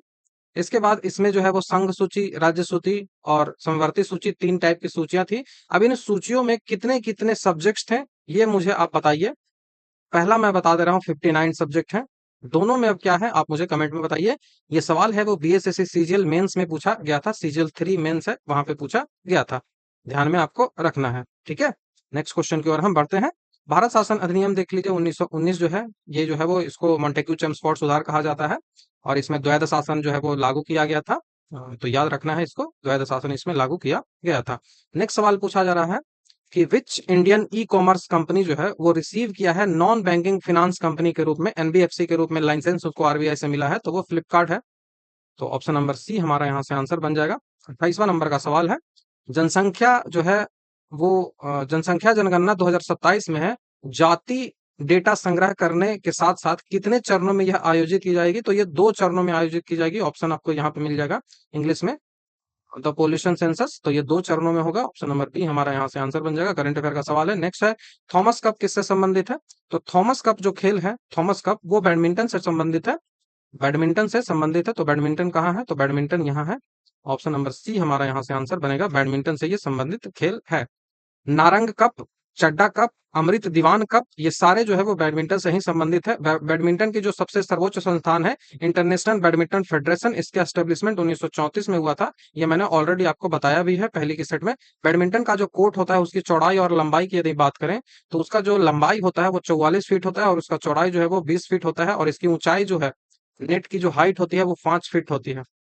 5 फीट, जिसको 1.55 मीटर भी आप कह सकते हो। ठीक है, ये बात आपको ध्यान में रखनी है। नेक्स्ट सवाल है करंट अफेयर कि अप्रैल 2025 को भारत का 107वां राष्ट्रीय उद्यान जो है वो किसे घोषित किया गया है, तो वो राष्ट्रीय उद्यान जो है वो सिमलीपल को घोषित किया है, उड़ीसा में ये है। तो ऑप्शन नंबर सी हमारा यहाँ से आंसर बन जाएगा, सिमलीपल। नेक्स्ट सवाल आपसे पूछा जा रहा है कि विश्व का सर्वाधिक घनी आबादी वाला प्रदेश कौन सा है। सबसे ज्यादा घनी आबादी आपको कहाँ पे देखने को मिलेगी, तो सबसे ज्यादा घनी आबादी देखने को आपको मिलती है दक्षिण पूर्व एशिया में। दक्षिण पूर्व एशिया, जहां पे आपको इंडोनेशिया, मलेशिया, ये सब जो कंट्री है वो मिल जाएंगे। तो दक्षिण पूर्व एशिया वही कहलाता है। तो ऑप्शन नंबर ए हमारा यहाँ से आंसर हो जाएगा। दक्षिण पूर्व एशिया है वो विश्व का सर्वाधिक आबादी वाला जो क्षेत्र है, सबसे घनी आबादी वाला क्षेत्र है। विश्व का सर्वाधिक आबादी जो है वो उत्तरी गोलार्ध में आपको मिलता है, और विश्व का सर्वाधिक आबादी जो है वो एशिया महादेश में ही मिलता है। विश्व का लगभग 36% से अधिक आबादी जो है वो केवल भारत और चीन के पास है। और विश्व की जनसंख्या में भारत का जो पार्टिसिपेशन है वो लगभग 17.5% है। लेकिन जो इसका जो एरिया है वो लगभग 2.8% के आसपास होता है। ठीक है, तो ये बात आपको ध्यान में रखनी है। नेक्स्ट सवाल है कि भारतीय वन सर्वेक्षण, फॉरेस्ट सर्वे ऑफ इंडिया, 2 सालों के बाद जो है वो फॉरेस्ट रिपोर्ट जो है वो जारी किया जाता है। तो ये फॉरेस्ट सर्वे जो जारी किया जाता है ये कहाँ पे इसका हेडक्वार्टर है, तो इसका हेडक्वार्टर देहरादून में है। देहरादून उत्तराखंड में है। तो ये आपको ध्यान में रखना है। अब आपसे पूछा जाए कि केंद्रीय आलू संस्थान कहाँ है। केंद्रीय आलू संस्थान आपसे पूछ लिया जाए तो कहाँ है, तो आलू संस्थान शिमला है। पहले ये आलू संस्थान पटना में था, लेकिन बाद में इसको शिमला में शिफ्ट कर दिया गया था। चावल अनुसंधान संस्थान जब पूछा जाए तो वो कटक उड़ीसा में है। यहीं पे जो है वो सुभाष चंद्र बोस का जन्म भी हुआ था। उसके बाद तंबाकू जब आपसे पूछ लिया जाए, तंबाकू अनुसंधान संस्थान, तो यह हैदराबाद में हो जाएगा, राजमुंद्री में। राजमुंद्री हैदराबाद में ये अवस्थित है तंबाकू। उसके बाद जो है वो लाख का पूछ लिया जाए, सेंट्रल लाख, केंद्रीय लाख संस्थान, तो ये रांची में होगा। ठीक है, रांची में ये होगा, याद रखना है। उसके बाद नमक के लिए यदि पूछ लिया जाए कि नमक अनुसंधान संस्थान, तो ये भावनगर में है। भावनगर जो है वो गुजरात में है, ये आपको ध्यान भी होगा। ठीक है, नेक्स्ट क्वेश्चन की ओर बढ़ते हैं। जब जब पवन पृथ्वी के घूर्णन के कारण अपनी दिशा बदलती है, तो निम्नलिखित में से इसे किस नाम से पुकारा जाता है? जब हवाएं जो है, एयर जो है, वो जब पृथ्वी के घूर्णन के कारण, पृथ्वी जो घूम रहा है वो पश्चिम से पूरब की ओर घूम रहा है, पश्चिम से पूरब की ओर घूम रहा है। तो ये जो पश्चिम से पूरब की ओर घूमता है, ये वेस्ट है और ये ईस्ट है। तो जो पश्चिम से पूरब की ओर पृथ्वी घूम रहा है, पश्चिम से पूरब की ओर घूम रहा है, तो इसमें आपको बोल रहा है कि हवाओं अपनी दिशा इसी कारण से बदलती है। तो इसका नाम जो है वो हम क्या रखते हैं? तो इसका नाम जो रखा जाता है, इसका नाम जो है वो जियोस्पोटिक विंड कहा जाता है, भू विक्षेपित पवन कहा जाता है। ठीक है, तो जब पवन पृथ्वी के घूर्णन के कारण अपनी दिशा बदलती है, तो उसे भू विक्षेपित पवन कहते हैं। व्यापारिक पवनें जो है वो स्थानीय पवन होती है, जिसको ट्रेड विंड कहा जाता है। यह स्थानीय पवन एक है, व्यापारिक पवन ट्रेड विंड कहा जाता है। ठीक है, 35 डिग्री नॉर्थ और 35 डिग्री साउथ के आसपास ये ट्रेड विंड देखने को मिलती है, वहीं से ये मुड़ती है। ठीक है, वायु की गतिशील अवस्था को पवन कहा जाता है। पश्चिमी चीन में लोएस का मैदान पवन द्वारा निर्मित मैदान है। पश्चिमी चीन में लोएस का मैदान है, और यह जो लोएस का मैदान पश्चिमी चीन में है, ये किसके द्वारा बना है? तो यह जो है वो बना है पवन के द्वारा ही। पवन हवा है, उसी के द्वारा यह बना है। मॉनसून की खोज हिपालस ने की थी। आपसे सवाल यदि पूछ लिया जाए कि मॉनसून जो कि मौसम अरबी शब्द है उससे मिलकर बना हुआ है, तो ये मॉनसून की खोज जो है वो सबसे पहले किसने की थी? तो हिपालस। हिपालस ने मानसून की खोज 45 एडी में की थी। ये बात आपको ध्यान में रखनी है। नेक्स्ट सवाल की 1 degree latitude on the equator, उसमें डिस्टेंस कितना होता है? तो भूमध्य रेखा पर 1 डिग्री अक्षांश की दूरी कितनी होती है? ये यदि पृथ्वी है, ये यदि हमारी पृथ्वी है, तो ये इक्वेटर है 0 डिग्री, ये जो है वो 90 डिग्री है, और ये जो है वो 90 डिग्री साउथ है, ये 90 डिग्री नॉर्थ है, ये 0 डिग्री है। ये जो है वो 23 डिग्री है, और ये जो है वो 23 डिग्री मकर रेखा है। इतना समझ में आया? अब आपसे पूछा जा रहा है कि भूमध्य रेखा पर एक अक्षांश की दूरी जो है वो कितनी होती है? तो भूमध्य रेखाओं पर जो एक लैटिट्यूड होती है, एक लैटिट्यूड जो आपको देखने को मिल रही, उन एक लैटिट्यूड के बीच की दूरी 111 किलोमीटर होती है। 111 किलोमीटर होती है, ध्यान में रखना है। और विषुवत रेखा पर दो देशांतर के बीच की दूरी, यदि आपसे पूछ लिया जाए कि विषुवत रेखा पर दो देशांतरों के बीच की दूरी, ये देशांतर रेखाएं ऐसी होती है, लॉन्गिट्यूडनल जो होती है, ये ऐसी होती है, और इनके बीच की जो दूरी होती है, वो इनके बीच की दूरी जो है वो अधिकतम सबसे दूरी, क्योंकि ये दूरी घटती जाती है। देखिए, यहाँ पे दूरी घटेगी, यहाँ पे दूरी घटेगी, तो सबसे ज्यादा अधिकतम जो होगा वो 111.32 किलोमीटर सबसे अधिकतम इसकी दूरी होती है। यह भी आपको ध्यान रखना है। विषुवत वृत्त को लेकर अक्षांश समांतर रेखाएं कितनी खींची जा सकती हैं? तो अक्षांश रेखाएं जो खींची जा सकती है, ऊपर की ओर जो खींची जा सकती है, वो 179 खींची जा सकती है। 179 खींची जा सकती है विषुवत रेखा को लेकर। ठीक है, ये यहाँ है। अब इसके ऊपर 90 खींचा जा सकता है, और इसके ऊपर 90 खींचा जा सकता है, और विषुवत रेखा तो 2 बार रिपीट होगा, तो एक 180 में से एक घटेगा ही, तो 179 हो जाएगा। अब एक देशांतर के बीच की दूरी जो है वो कितनी होती है? तो एक देशांतर के बीच, जब एक देशांतर हम पार करेंगे तो 4 मिनट का डिस्टेंस जो है वो बनता है। भारत का गुजरात है और भारत का अरुणाचल प्रदेश है, इन दोनों के बीच आपको टोटल 30 देशांतर मिलते हैं। अब चूंकि एक देशांतर में 4 मिनट है, तो 30 देशांतर में 120 मिनट हो जाएगा। इस कारण से भारत का उत्तर और दक्षिण का समय जो है वो 2 आवर का उसमें डिफरेंस देखने को मिलता है। तो ये बात आपको ध्यान में रखना है, 2 आवर का डिफरेंस देखने को मिलता है। भूमध्य रेखा की अपेक्षा ध्रुवीय क्षेत्र है, वहां पे अक्षांशों की दूरी कम होती है। आप देखिए, अक्षांशों की दूरी यहाँ पे कम होगी, ऐसे खींचेंगे तो कम हुआ ना। ठीक है, नेक्स्ट क्वेश्चन की ओर बढ़ते हैं। Planning and the poor, planning and the poor किताब है, इसके ऑथर कौन है? तो प्लानिंग एंड द पुअर के author V S Minhas.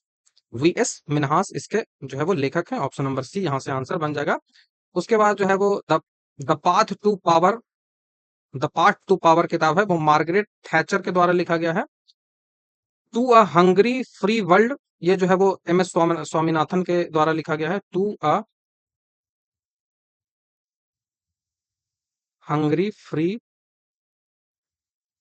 World, to a hungry free world, M S एस स्वामीनाथन के द्वारा लिखा गया है। ये स्वामीनाथन के द्वारा लिखा गया है, याद रखिएगा।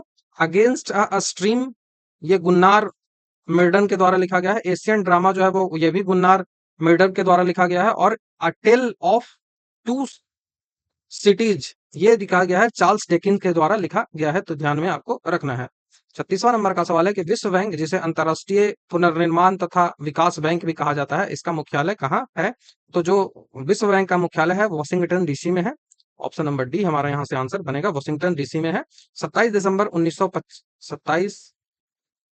दिसंबर 1945 को इसको जो है वो आईएमएफ जो है, वर्ल्ड बैंक, आईएमएफ बोल रहा हूँ, आईएमएफ और वर्ल्ड बैंक को ब्रिटेन वुड्स की जुड़वा बहन कहा जाता है। तो इस दिन जो है वो स्टैब्लिश किया गया था। वाशिंगटन में मुख्यालय है। विश्व बैंक जो है वो विश्व स्तर पर संतुलित विकास का बल देता है और गरीबी को आर्थिक सहयोग देता है, गरीब देशों को। डब्ल्यूटीओ का मुख्यालय जो है वो जिनेवा में है। डब्ल्यूटीओ की स्थापना जो है, डब्ल्यूटीओ की यदि बात करें, वर्ल्ड वर्ल्ड ट्रेड ऑर्गेनाइजेशन, तो वर्ल्ड ट्रेड ऑर्गेनाइजेशन की स्थापना जो है वो गेट के नाम पे हुई थी। गेट को जब हटाया गया था, गेट की स्थापना 1948 में हुई थी। 1995 में जो है वो 1 जनवरी 1995 में डब्ल्यूटीओ को एस्टैब्लिश है वो किया गया था। नेक्स्ट क्वेश्चन की बात करें कि अंतर्राष्ट्रीय कोर्ट ऑफ जस्टिस में कितने न्यायाधीश होते हैं? तो 15 न्यायाधीश इसमें होते हैं। ठीक है, अंतर्राष्ट्रीय कोर्ट ऑफ जस्टिस में 15 न्यायाधीश होते हैं। तो अंतर्राष्ट्रीय कोर्ट ऑफ जस्टिस में दो या दो से अधिक देशों में जब विवाद होता है, तो ऐसे में, या फिर मानवाधिकार का हनन हो, तो इस मामले की सुनवाई यहाँ पे की जाती है। अंतर्राष्ट्रीय कोर्ट ऑफ जस्टिस में भारत के दलबीर भंडारी जो है वहां पे अभी प्रतिनिधि के रूप में काम कर रहे हैं। इसका हेडक्वार्टर जो है वो दहेग में है। विश्व कृषि संगठन का मुख्यालय, एफएओ का जो मुख्यालय है वो रोम में है। ये भी आपको ध्यान में रखना है। ठीक है, नेक्स्ट क्वेश्चन की ओर बढ़ते हैं। गीत गोविंद के रचयिता कौन है? तो गीत गोविंद के रचयिता जयदेव है। जयदेव जो है वो गीत गोविंद के रचयिता है। जयदेव जो है वो जयदेव सेन, सेन वंश के शासक लक्ष्मण सेन के काले काल में रहते थे। मैंने ऑलरेडी आपको बताया भी है इस बारे में। सेन वंश का जो अंतिम शासक था वो लक्ष्मण सेन ही था। सेन वंश की जो राजधानी थी वो लखनौती थी, जो कि नादिया जिला पश्चिम बंगाल में था। ठीक है, नादिया को नवद्वीप कहा जाता था, जहां चैतन्य महाप्रभु का जन्म भी हुआ था।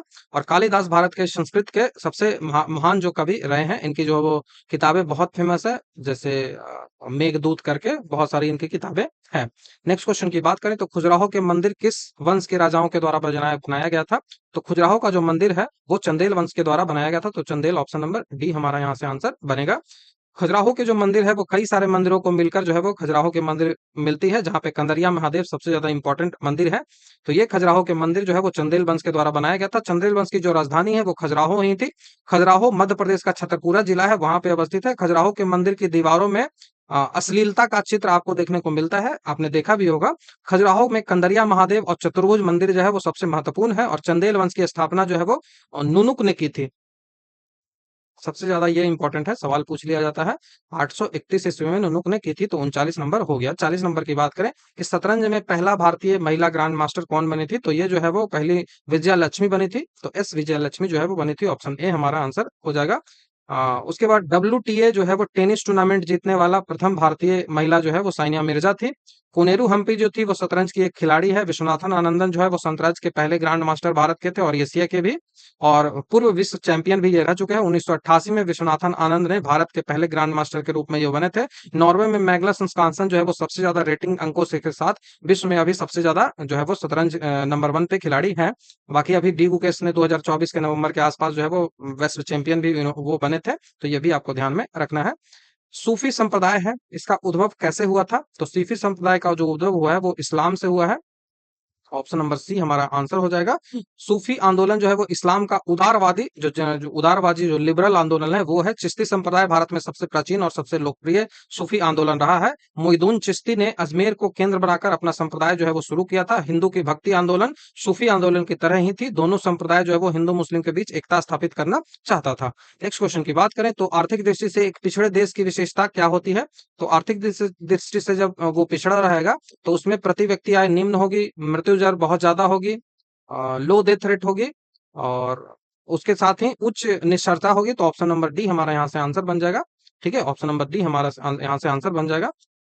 तो अल्प विकसित जो भी देश होते हैं वहाँ पे प्राथमिक क्षेत्र का जो है वो अधिक श्रम मिलता है। ये भी मैंने आपको ऑलरेडी बता चुका हूँ। ठीक है, तो ये बात आपको ध्यान में रखना है। नेक्स्ट क्वेश्चन की ओर हम बढ़े तो वांसदा राष्ट्रीय उद्यान के बारे में आपसे पूछा जाए। वांसदा राष्ट्रीय उद्यान आपसे कहाँ जो है तो वांसदा राष्ट्रीय उद्यान गुजरात में है, तो ऑप्शन नंबर बी हमारा यहाँ से आंसर बन जाएगा। गिर नेशनल पार्क भी गुजरात में ही है, दुधवा नेशनल पार्क उत्तर प्रदेश में है, भद्रा जो है वो अभ्यारण्य कर्नाटक में है, सोमेश्वर जो है वो कर्नाटक में है, उसके बाद बोरीविला अभ्यारण्य महाराष्ट्र में है, और अबोहर जो अभ्यारण्य है वो पंजाब में अवस्थित है, तो आपको ध्यान में रखना है। नेक्स्ट क्वेश्चन की बात करें कि किस देश का झंडा जो है वो दोहरे त्रिभुज के रूप में बना हुआ है, तो जो दोहरे त्रिभुज के रूप में झंडा है वो नेपाल का बना हुआ है। आप एक बार देखिएगा तो आपको समझ में आएगा। भारत का राष्ट्रीय चिन्ह अशोक है, नीदरलैंड का राष्ट्रीय चिन्ह शेर है, तुर्की का राष्ट्रीय चिन्ह चांद तारा है, फ्रांस का राष्ट्रीय चिन्ह लिली है, कनाडा का राष्ट्रीय चिन्ह मैपल लिफ है, और उसके बाद ही स्पेन का राष्ट्रीय चिन्ह ईगल है, तो ये बात आपको ध्यान में रखनी है। और उसके बाद अष्टछाप के कवि जो है वो कहा जाता है, तो अष्टछाप किनके द्वारा स्टैब्लिश किया गया था, तो अष्टछाप जो है वो विठल नाथ के द्वारा स्टैब्लिश किया गया था, तो इसमें 8 कवि होते हैं। ठीक है, तो बल्लभाचार्य ने शुद्ध द्वैतावाद को स्टैब्लिश किया था, ये जो है वो पूछा जाता है। तो शुद्ध द्वैतावाद को स्टैब्लिश किसने किया था, तो बल्लभाचार्य ने किया था। रुद्र संप्रदाय के संस्थापक जो है वो बल्लभाचार्य ही थे। वैष्णव संप्रदाय में विशिष्ट द्वैतावाद के प्रवर्तक रामानुजम थे, और जो है वो ब्रह्म समाज के संस्थापक आनंद तीर्थ जो है वो थे मध्यावर्चा में। ठीक है, ब्रह्म संप्रदाय के। उसके बाद बरकरी जो है वो संप्रदाय, इसके संस्थापक नामदेव थे। तो ऐसे सवाल बार बार आपको एग्जामिनेशन में पूछे जाते हैं, तो आपको ध्यान रखना होगा। तो ऑप्शन नंबर ए हमारा यहाँ से आंसर बनेगा। नेक्स्ट क्वेश्चन की ओर बढ़ते हैं। नेक्स्ट क्वेश्चन बोल रहा है कि बिहार में उड़ीसा से कब अलग हुआ था, तो बिहार को उड़ीसा से 1936 में अलग किया गया था। तो आपको ध्यान रखना है 1936 में अलग किया गया था, और झारखंड से 2000 में अलग किया गया था। तो ऑप्शन नंबर सी हमारा यहाँ से आंसर बन जाएगा, ऑप्शन नंबर सी। और बिहार को बंगाल से 1911 में अलग किया गया था, और बिहार को बंगाल से विधिवत 1912 में जो है वो अलग कर दिया गया था, और घोषणा 1911 में की गई थी। बिहार में 1956 में बिहार के कुछ भाग जो था उसको पंजाब में, पश्चिम बंगाल में दे दिया गया था, और पुरुलिया के जो कुटपाच है उसको यहाँ पे रख लिया गया था। ये बात आपको ध्यान में रखनी है। नेक्स्ट क्वेश्चन की बात करें कि 1857 की क्रांति में बाबा गुरु कुमार सिंह का देहांत कब हुआ था, डेथ उनका कब हुआ था, ये सवाल आपसे पूछा जाता है। तो डेथ उनका 26 अप्रैल 1958 को हुआ था। रटना है, बीपीएससी में भी पूछा गया सवाल है। ठीक है, 1857 की क्रांति में बिहार से जो है वो जगदीशपुर के जमींदार ये थे, और इन्होंने ही नेतृत्व किया था। ठीक है, बाबू वीर कुंवर सिंह जो है परमार वंश से संबंधित है। बाबू वीर कुंवर सिंह के बाद उनके भाई अमर सिंह ने कैमूर की जो है वो पहाड़ियां, उनका नेतृत्व जाके वहां पे किया था, और 1857 की क्रांति में इन्होंने बहुत महत्वपूर्ण भूमिका जो है वो निभाई थी। नेक्स्ट क्वेश्चन की बात करें कि बहावी आंदोलन का मुख्य केंद्र कौन सा है, तो जो बहावी आंदोलन है उसका मुख्य केंद्र पटना ही है। पटना इसका मुख्य केंद्र है, तो ऑप्शन नंबर बी हमारा यहाँ से आंसर बनेगा। बहावी आंदोलन मुस्लिम साम्राज्य से जुड़ा हुआ है। पटना में बहावी आंदोलन के मुख्य नेता जो थे वो इनायत अली और विलायत अली थे। इनायत अली, और इसके साथ जो है वो विलायत अली। इनायत और विलायत याद रखिएगा, इंपॉर्टेंट है, इसलिए पूछा जाता है। बहावी आंदोलन के अंतिम रूप से एलिगन प्रथम ने 1863 ईस्वी में सिस्तान के युद्ध में पराजित करके कमजोर कर दिया था। तो बहावी का जो है वो अंत किसने किया था, तो ये एलिगन प्रथम ने किया था। एलिगन प्रथम ने इसको अंत जो है वो किया था, कब किया था, तो 1863 में इसको अंत किया था। किस युद्ध में, तो सिस्तान के युद्ध में। सिस्तान का युद्ध हुआ था, वहां पे जो है वो बहावियों को आंदोलन को अंतिम रूप दिया था। 1850 के दशक में बहावी आंदोलन का मुख्य केंद्र जो है वो पटना रहा था। ये भी आपको ध्यान में रखना है। नेक्स्ट क्वेश्चन की बात करें कि निम्नलिखित में से कौन कर्नाटक संगीत के त्रिमूर्ति में से एक है। कर्नाटक संगीत के त्रिमूर्ति जो है वो किनको कहा जाता है, तो कर्नाटक संगीत के त्रिमूर्ति जो है वो त्यागराज, उसके बाद मुथु स्वामी दीक्षित राज, पहला तो आप लिख लो त्यागराज, जो कि हमारा ऑप्शन भी यहाँ से मिल रहा है। दूसरा जो है वो मिलता है मुथु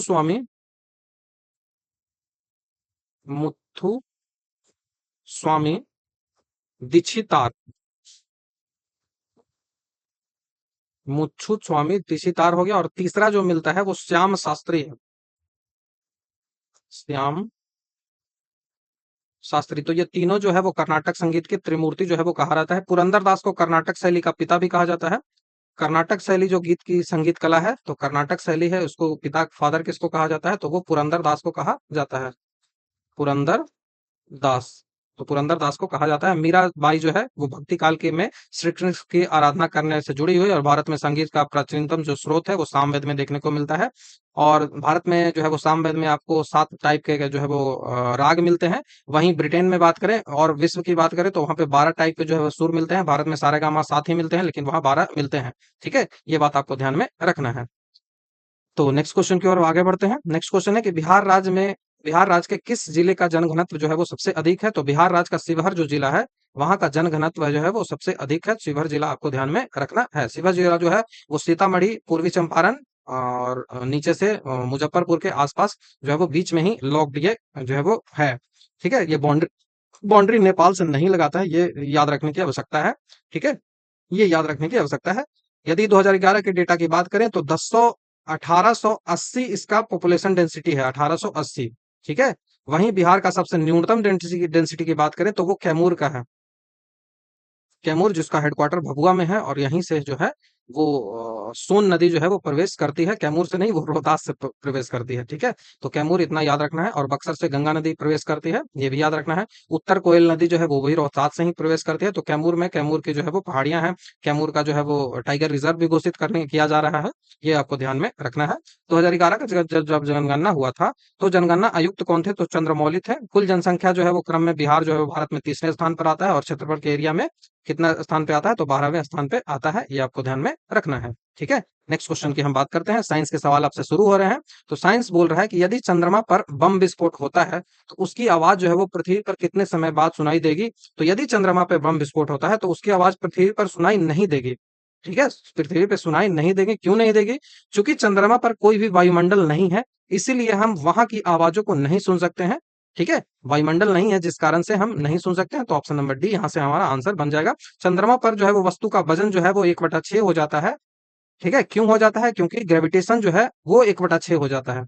जी का मान जो है वो 1/6 हो जाता है। दैट्स व्हाई चंद्रमा पर जो है वस्तु का वजन भी 1/6 हो जाता है। चंद्रमा जो है वो पृथ्वी का एकमात्र उपग्रह है। 384,000 किलोमीटर जो है वो ये 3,84,000 किलोमीटर ये दूर चंद्रमा जो है वो अवस्थित है। ये बात आपको ध्यान में रखना है।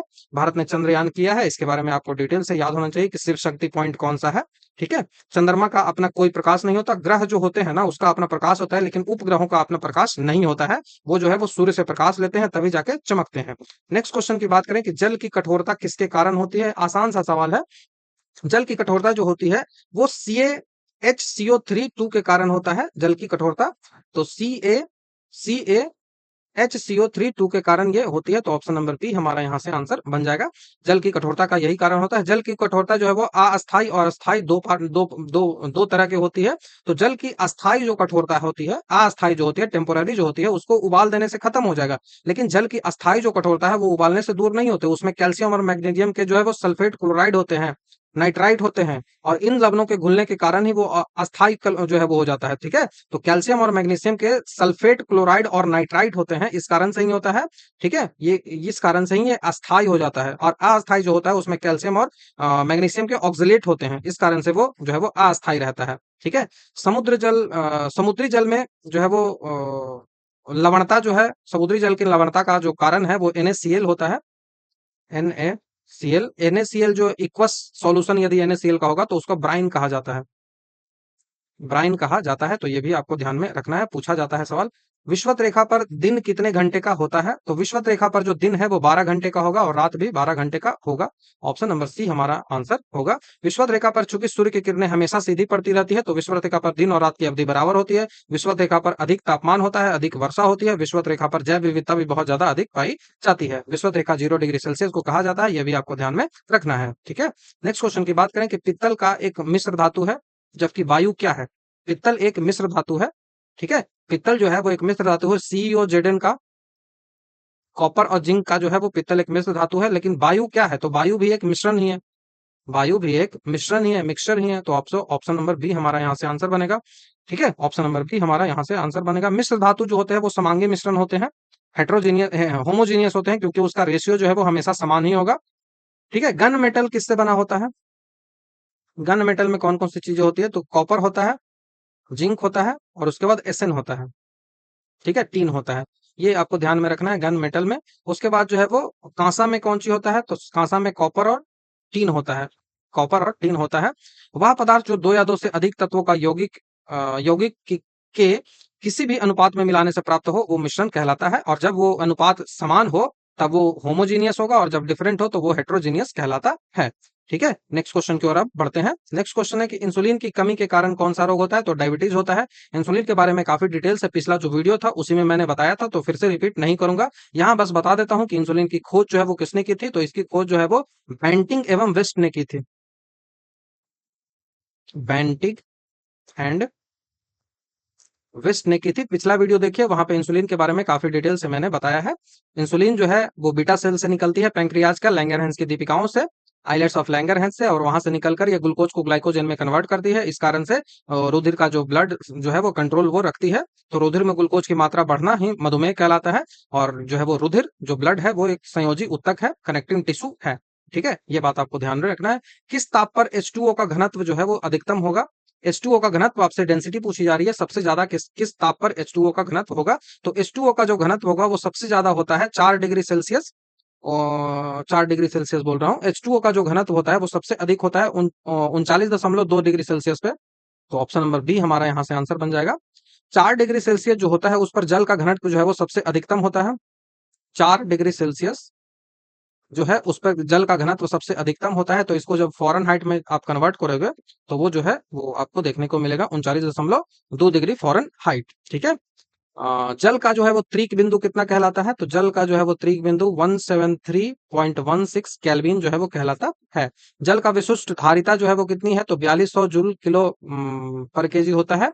उसके बाद जो है वो अब बात करें हाइड्रोजन बंधन की, तो उच्च डाई इलेक्ट्रॉनिक नियतांक के कारण इसमें सार्वत्रिक विलयता इसमें होती है, सब में ये विलय हो जाता है। पृथ्वी पर उपलब्धता इसकी 71% है। पीने योग्य जल की उपलब्धता लगभग 2.5% है, लेकिन समुद्र जल में लवणता के कारण जो है वो NaCl होता है, जिसका यदि एक्वस सोल्यूशन हो तो वो उसको ब्राइन कहा जाता है। ठीक है, नेक्स्ट क्वेश्चन की ओर बढ़ते हैं। निम्नलिखित में से कौन सा जो है वो स्तनधारी नहीं है? स्तनधारी नहीं है की बात की जा रही है, तो मगरमच्छ जो है वो स्तनधारी नहीं है। बाकी डॉल्फिन, बाघ और मानव जो है वो सारे स्तनधारी होते हैं। स्तनधारियों की पहचान सबसे पहले होती है कि उनका बाह्य कर्ण होता है, मतलब जैसे हमारा ईयर पिन्ना जो देखने को मिलता है ना, बाह्य कान, तो बाह्य कान इनका होता है। ये बच्चे को देते हैं, अंडे को नहीं देते हैं, ये भी आपको ध्यान में रखना है। तो अपने बच्चे को ये दूध पिलाते हैं, इस कारण से उन्हें स्तनधारी कहा जाता है। ठीक है, नेक्स्ट क्वेश्चन की ओर हम बढ़ते हैं। स्तनधारी के बारे में और कुछ जान ले। स्तनधारी जो है वो वर्ग के प्राणी जो है वो उच्च तापी और नियत तापी होते हैं। ठीक है, वो नियत तापी वो होते हैं। प्रोटोथीरिया जो है वो अंडे देता है, जैसे कि एकिडना। सवाल ये पूछा गया है, तो एकिडना जो है वो अंडा देता है, जो कि प्रोटोथीरिया जो है वो उसमें आता है। यूथीरिया जो है वो पूर्ण विकसित शिशुओं को जन्म देते हैं, जैसे मनुष्य देते हैं। तो यूथीरिया जो है, यूथीरिया जो है वो बेबी को जन्म देते हैं। एकिडना जो है वो अंडे को जन्म देता है। और मेटाथीरिया जो है वो अपरिपक्व जो है वो बच्चे को जन्म देती है। मेटाथीरिया बायोलॉजी जब हम पढ़ते हैं तो इसकी चर्चा काफी विशेष रूप से करते हैं। मेटाथीरिया जो है वो इसको जन्म देता है। तो मेटाथीरिया जो है वो इसमें मॉर्स्यूपल्स होता है एक बैग की तरह, उसमें जो है वो बच्चे को रखा जाता है। तो वो कैंगारू में आपको देखने को ये मिल जाता है। तो यहाँ से मगरमच्छ हमारा आंसर हो जाएगा। मगरमच्छ में कितने हृदय होते हैं? मगरमच्छ में कितने जो है वो चैम्बर के हृदय होते हैं? क्या मुझे आप ये कमेंट में बता सकते हो? नेक्स्ट क्वेश्चन की ओर हम बढ़ते हैं। नेक्स्ट क्वेश्चन हमारा पूछा जा रहा है कि विद्युत चुंबकीय तरंगों में से किसकी तरंगदारी अधिकतम होती है? विद्युत चुंबकीय तरंग इलेक्ट्रोमैग्नेटिक वेव में सबसे ज्यादा जो इलेक्ट्रोमैग्नेटिक वेव होता है वो किसकी होती है? तो वो इंफ्रारेड की होती है, अवरक्त किरण है उसकी होती है। तो ऑप्शन नंबर डी हमारा आंसर हो जाएगा। लाल रंग का जो तरंगदैर्घ्य होता है वो सबसे अधिक होता है। जब कैथोड किरण किसी उच्च परमाणु क्रमांक वाली धातु जैसे कि टंगस्टन पर गिरती है तो वो एक्स किरण जो है वो उत्पन्न करती है। परावैग्निक किरण जो है वो सूर्य से निकलती है और ओजोन परत पर अवशेष जो है वो छोड़ती है। ओजोन परत O3 कहता है, और ओजोन परत में छेद जो है वो CFC गैस के कारण होता है। और ओजोन परत में छेद को डॉप्सन से इकाई है उससे नापते हैं। अटलांटिक के आसपास इसमें छेद हुआ है, ये भी आपको ध्यान में रखना है। छेद होने का मतलब सीधा सा मतलब होता है कि उसकी डेंसिटी जो है वो O3 की कम गई है। ठीक है, नेक्स्ट क्वेश्चन की बात करते हैं कि अश्रु गैस जो है उसका रासायनिक नाम क्या है? अश्रु गैस जो है उसका रासायनिक नाम क्या है? जो आंसू वाला गैस होता है उसका रासायनिक नाम है alpha chloro acetophenone. Alpha chloro acetophenone, option number A हमारा यहाँ से आंसर बनेगा। अल्फा क्लोरो एसीटोफिनोन, जिसको यदि हम फॉर्मूले में बात करें तो ये होता है CCl3NO2। CCl3NO2 इसका होता है। अश्रु गैस या फिर आंसू गैस, टीयर गैस भी बोलते हैं, ये अमृत्युकर हथियार के रूप में प्रयोग किया जाता है। यह गैस जब आंखों के संपर्क में आती है तो कॉर्निया के जो स्नायु को उत्तेजित करता है, स्टिमुलेट करता है। हंसाने वाली गैस जो है वो नाइट्रस ऑक्साइड होती है, N2O, जो लाफिंग गैस इसको कहा जाता है, नाइट्रस ऑक्साइड कहा जाता है। भारी जल जो है D2O कहलाता है, और यह परमाणु रिएक्टर में मंदक और शीतलक के रूप में काम करता है। तो नेक्स्ट क्वेश्चन की ओर बढ़ते हैं। यदि किसी लेंस का आधा भाग जो है वो काले कागज से ढक दिया जाए तो उसके द्वारा उत्पन्न जो प्रतिबिंब है उस पर क्या प्रभाव पड़ेगा, तो उसके द्वारा जो प्रतिबिंब उत्पन्न होगा वो उसकी चमक में आपको कमी देखने को मिलेगी। उसकी जो चमक होगी, उसकी जो ब्राइटनेस होगी, उसमें आपको कमी देखने को मिलेगी। ठीक है, उसकी ब्राइटनेस में कमी देखने को मिलेगी। यदि हम उत्तल लेंस में से किसी वस्तु को देखते हैं और फिर लेंस को आधा कागज से ढक देते हैं, तब भी हमें पेड़ का पूरा प्रतिबिंब दिखेगा, परंतु पहले से उसमें जो है वो थोड़ा बहुत धुंधलापन देखने को मिलता है। ठीक है, अब हम एक चार्ट में आपको बताता हूं। उत्तल लेंस की बात करें तो उत्तल लेंस, सबसे पहले उत्तल लेंस की हम बात करें तो उत्तल लेंस जो होता है, उत्तल लेंस, उसके बाद अवतल लेंस। तो उत्तल लेंस और अवतल लेंस, तो उत्तल लेंस जो होता है उसका फोकस दूरी कैसा होता है? उत्तल लेंस का जो फोकस दूरी होता है वो पॉजिटिव होता है, और अवतल लेंस की जो फोकस दूरी होती है वो नेगेटिव होती है। वस्तु की दूरी उत्तल लेंस में कैसा होता है, तो ये वस्तु की दूरी उत्तल लेंस में नेगेटिव होती है और इसमें भी नेगेटिव होती है। जो इमेज की दूरी है वो कितनी होती है, तो इमेज की जो दूरी होती है वो पॉजिटिव नेगेटिव दोनों यहाँ हो सकती है उत्तल लेंस में, लेकिन यहाँ पे जो है वो केवल और केवल नेगेटिव होती है। उसके बाद पावर लेंस, लेंस के पावर की बात करें तो लेंस के पावर जो है वो उत्तल का पॉजिटिव होता है और अवतल का नेगेटिव होता है। तो अवतल सारे में नेगेटिव होता है, लेकिन उत्तल में जो है वो उत्तल का फोकस जो है, फोकस लेंथ जो है वो पॉजिटिव होता है। उसके साथ ही इसका जो है वो पावर भी पॉजिटिव में होता है। बाकी इसका जो प्रतिबिंब की दूरी होती है वो नेगेटिव पॉजिटिव दोनों हो सकती है, और इसका जो वस्तु की दूरी है वो हमेशा नेगेटिव होता है, और अवतल तो हर कंडीशन में नेगेटिव होगा। तो ऑप्शन नंबर सी हमारा यहाँ से आंसर बन जाएगा। नेक्स्ट क्वेश्चन की ओर बढ़ते हैं कि निम्नलिखित में से कौन सा जो रंग है वो प्राथमिक प्राइमरी कलर की श्रेणी में आता है। तो प्राइमरी कलर से ही और सारे कलर बनते हैं, तो नीला, लाल और हरा रंग जो है वो प्राइमरी कलर आता है। नीला, हरा और लाल, ऐसे जब आप ट्रायंगल बनाओगे तो इस ट्रायंगल से आप जो है वो रंग को बहुत अच्छे तरीके से जो है वो डिफाइन कर सकते हो। तो यदि आप यहाँ पे प्लेस कर देते हो रेड को, प्राइमरी कलर है, यहाँ पे प्लेस कर देते हो ग्रीन को, प्राइमरी कलर है, और यहाँ पे प्लेस कर देते हो ब्लू को, ये भी प्राइमरी कलर है। तो ये तीन प्राइमरी कलर है। अब इन तीनों के मिलाने से क्या क्या कुछ बनते चला जाएगा देखिएगा। तो रेड और येलो ग्रीन को जैसे ही मिलाओगे, रेड और ग्रीन को जैसे ही मिलाओगे तब आपका जो कलर बनेगा वो येलो बनेगा, येलो बनेगा। ये याद रखिएगा, बहुत ज्यादा इंपॉर्टेंट है। उसके साथ ही जब आप रेड और ब्लू को मिलाओगे तो यहाँ पे जो है वो मजेंटा कलर बनेगा, मजेंटा कलर बनेगा। और ग्रीन और ब्लू को यदि आप मिलाते हो तो ग्रीन और ब्लू को मिलने से सयान कलर बनता है, सयान कलर बनता है। उसके बाद यदि सारे कलरों को आप मिला देते हो, रेड को मिलाते हो, ग्रीन को मिलाते हो, ब्लू को मिलाते हो, तब आपका व्हाइट कलर बनता है, व्हाइट कलर बनता है। तो ये बातें आपको ध्यान में रखनी है क्योंकि यहाँ से सवाल जो है वो पूछा जाता है। तो कौन कौन सा मिलाने से व्हाइट बनेगा, तो रेड, येलो, ये सारा रेड, येलो, मजेंटा, सियान, ब्लू, ग्रीन सब मिलाएंगे तो व्हाइट कलर जो है वो बनता है। तो प्राथमिक रंग जो है वो टेलीविजन में उपयोग किया जाता है। पीला जो मजेंटा और जो पिकॉक है, वो जो रंग है वो नीलो को द्वितीय रंग कहते हैं। द्वितीय रंग कौन सा है, तो पीला, येलो, मजेंटा और पिकॉक। कौन कौन सा है, तो येलो, मजेंटा और सियान, इसको क्या बोलते हैं, तो ये सेकेंडरी कलर हो गया, सेकेंडरी। ये सारे क्या हो जाएंगे, रेड, ग्रीन और ब्लू, तो ये प्राथमिक कलर हो जाएंगे। यदि दो प्राथमिक रंगों को मिलाते हैं तो अलग सा रंग हमको प्राप्त होता है। ठीक है, दो प्राथमिक रंगों को मिलाया तब प्राप्त हुआ, ये मैंने आपको बताया है। ठीक है, तो ये बात आपको ध्यान में रखनी है। बाकी काफी डिटेल से आएगी तो हम चर्चा इसकी करेंगे। सूक्ष्मदर्शी का आविष्कार किसने किया था, आसान सा सवाल है, जेड जॉनसन ने किया था। Z Johnson, option number D हमारा सही हो जाएगा। उसके बाद माइक्रोस्कोप आपसे पूछा जाएगा। माइक्रोस्कोप, माइक्रोस्कोप, माइक्रोस्कोप का जो खोज है वो 1590 ईस्वी में नीदरलैंड में हुआ था, और माइक्रोस्कोप का जो आविष्कारक 1590 में नीदरलैंड में किया था वो एम ई हॉफ ने किया था, एम ई हॉफ के द्वारा किया गया था। माइक्रोफोन का आविष्कार ग्राहम बेल ने 1876 में किया था। टेलीस्कोप का आविष्कार गैलीलियो ने किया था। माइक्रोमीटर का आविष्कारक जो है वो विलियम कोजीन ने किया था, और साइक्लोट्रॉन का जो आविष्कारक है वो लॉरेंस ने किया था। नेक्स्ट क्वेश्चन की ओर बढ़ते हैं। नेक्स्ट सवाल है कि ब्लू बेबी सिंड्रोम जो है वो किसके कारण होता है, तो ब्लू बेबी जो सिंड्रोम है वो मिथो मोग्लोबिन के कारण होता है, मिथोमोग्लोबिन के कारण ये होता है। ऑप्शन नंबर डी हमारा यहाँ से आंसर बनेगा। ब्लू बेबी सिंड्रोम है, इसके परिणाम स्वरूप शिशु जो होता है, जो बच्चा होता है, उसके त्वचा में नीलापन पड़ जाता है, इस कारण से ही ब्लू बेबी सिंड्रोम करते हैं। ये जो ब्लू बेबी सिंड्रोम है ये किसके कारण होता है, ये जो है वो होता है नाइट्राइट लवण के कारण। जब नाइट्राइट लवण की मात्रा ज्यादा बढ़ जाती है, नाइट्राइट की मात्रा जब ज्यादा बढ़ जाती है तो इसके प्रदूषण के कारण ही ये जो है वो ब्लू बेबी सिंड्रोम होता है जल में, वाटर में। तो जल में नाइट्राइट की अधिकतम मात्रा कितनी डिसाइड की गई है? तो 45 mg/लीटर, 45 mg/लीटर होना चाहिए, इससे अधिक नहीं होना चाहिए। जल का यदि हम गुणों की बात करें तो इसमें हाइड्रोजन बंधन होता है, H2O आप लिख लो।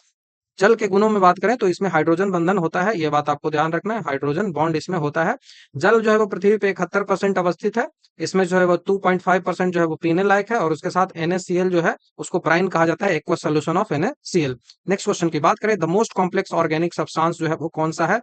तो सबसे कॉम्प्लेक्स जो ऑर्गेनिक सब्सटेंस होता है वो है प्रोटीन। प्रोटीन जो है वो इसका बेसिक यूनिट जो अमीनो एसिड होता है, 20 अमीनो एसिड से मिलकर प्रोटीन का फॉर्मेशन होता है, जिसमें से 11 जो है वो इसेंशियल होते हैं और 9 जो है वो नॉन इसेंशियल होते हैं। ये बात आपको ध्यान में रखना है। मानव शरीर का लगभग 15% जो पार्ट है वो प्रोटीन से ही मिलकर बना होता है। प्रोटीन एक जटिल कार्बनिक यौगिक होता है, ठीक है, प्रोटीन एक जटिल कार्बनिक यौगिक होता है, ये बात आपको ध्यान में रखना है। कार्बोहाइड्रेट जो है वो शरीर को सबसे अधिक ऊर्जा जो है वो प्रोवाइड करती है, ऊर्जा के लिए। वैसे फैट की बात करें, कार्ब्स की बात करें और प्रोटीन की बात करें, तो फैट जो है 1 किलो कैलोरी आप फैट खाते हो तो लगभग आपको 9.2 के आसपास एनर्जी मिल जाएगा, किलो कैलोरी। वहीं कार्बोहाइड्रेट खाते हो तो 4 किलो कैलोरी मिलेगा, प्रोटीन खाते हो तो 4 किलो कैलोरी मिलेगा, तो लगभग इससे दुगना फैट में मिलता है। तो सबसे ज्यादा एनर्जी जो फैट में मिलेगा, लेकिन फैट जो है ग्लाइकोजन के रूप में स्टोर होता है हमारे जो है वो स्किन के नीचे, ठीक है, और लीवर में भी ये स्टोर होता है ग्लाइकोजन के रूप में। लेकिन हमें जो है वो सबसे ज्यादा एनर्जी कार्बोहाइड्रेट से इंस्टेंट एनर्जी मिलती है, क्योंकि फैट को भी कार्बोहाइड्रेट में ही कन्वर्ट करना होता है। इसके लिए जो है वो गामा सेल वहां पे होती है, अल्फा, बीटा और गामा सेल होती है। तो अल्फा सेल है, इसका काम हो, जैसे इंसुलिन का क्या काम है? इंसुलिन का काम है, बीटा सेल से निकलती है, लैंगरहैंस की दीपिकाओं से। इसका काम है कि ग्लूकोज को ग्लाइकोजन में कन्वर्ट करेगा। और अल्फा सेल जो है इसका जो है वो क्या काम है, यहाँ से जो हार्मोन निकलती है उस हार्मोन का काम होता है कि इस ग्लाइकोजन को ग्लूकोज में कन्वर्ट करना, क्योंकि बॉडी को एनर्जी की जरूरत होती है। तो ऑप्शन नंबर सी हमारा यहाँ से आंसर हो जाएगा। नेक्स्ट क्वेश्चन की बात करें कि साबुन को जल में घोलने पर जल के पृष्ठ तनाव पर क्या प्रभाव पड़ता है? जल का जो सरफेस टेंशन है, उस सरफेस टेंशन पर क्या प्रभाव पड़ता है? तो जब साबुन में जैसे ही जल घोलोगे तो पृष्ठ तनाव उसका घट जाता है। तो ऑप्शन नंबर बी हमारा यहाँ से आंसर बन जाएगा, घट जाएगा। सभी साधारण जो साबुन होते हैं वो उच्च वसीय अम्लों के मिश्रण होते हैं, जिसमें जो है वो सबसे ज्यादा इंपॉर्टेंट होता है सिटियारिक, उसके बाद पाल्मिटिक अथवा ओलिक अम्ल जो होता है, और इसके साथ ही सोडियम तथा पोटेशियम लवण भी इसके साथ मिला होता है। तो साबुन में आपको क्या मिलेगा? तो साबुन में आपको सिटियरिक, सिटियरिक सबसे पहला हो गया, इसके साथ आपको मिलेगा पाल्मिटिक, इसके साथ आपको मिलेगा ओलिक अम्ल। तीनों में से कोई भी अम्ल आपको मिल सकता है, और इसके साथ ही इन अम्लों के साथ ही सोडियम और पोटेशियम का लवण भी मिलेगा।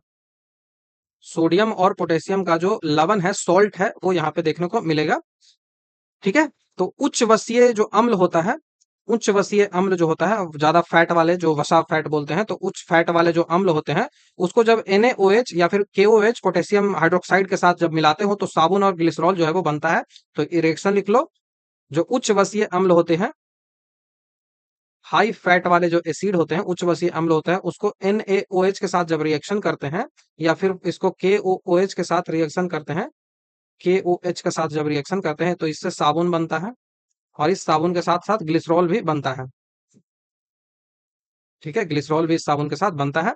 इसमें वसीय अम्लों में कौन कौन सा यूज किया जाता है? तो पामीटिक अम्ल इसको यूज किया जाता है, पामेटिक अम्ल यूज किया जाता है, और उसके साथ हो लिनोलिक अम्ल यूज किया जाता है। इसमें वसीय अम्ल के रूप में, फटे अम्ल के रूप में कौन सा यूज किया जाता है? तो इसमें यूज किया जाता है पामीटिक अम्ल,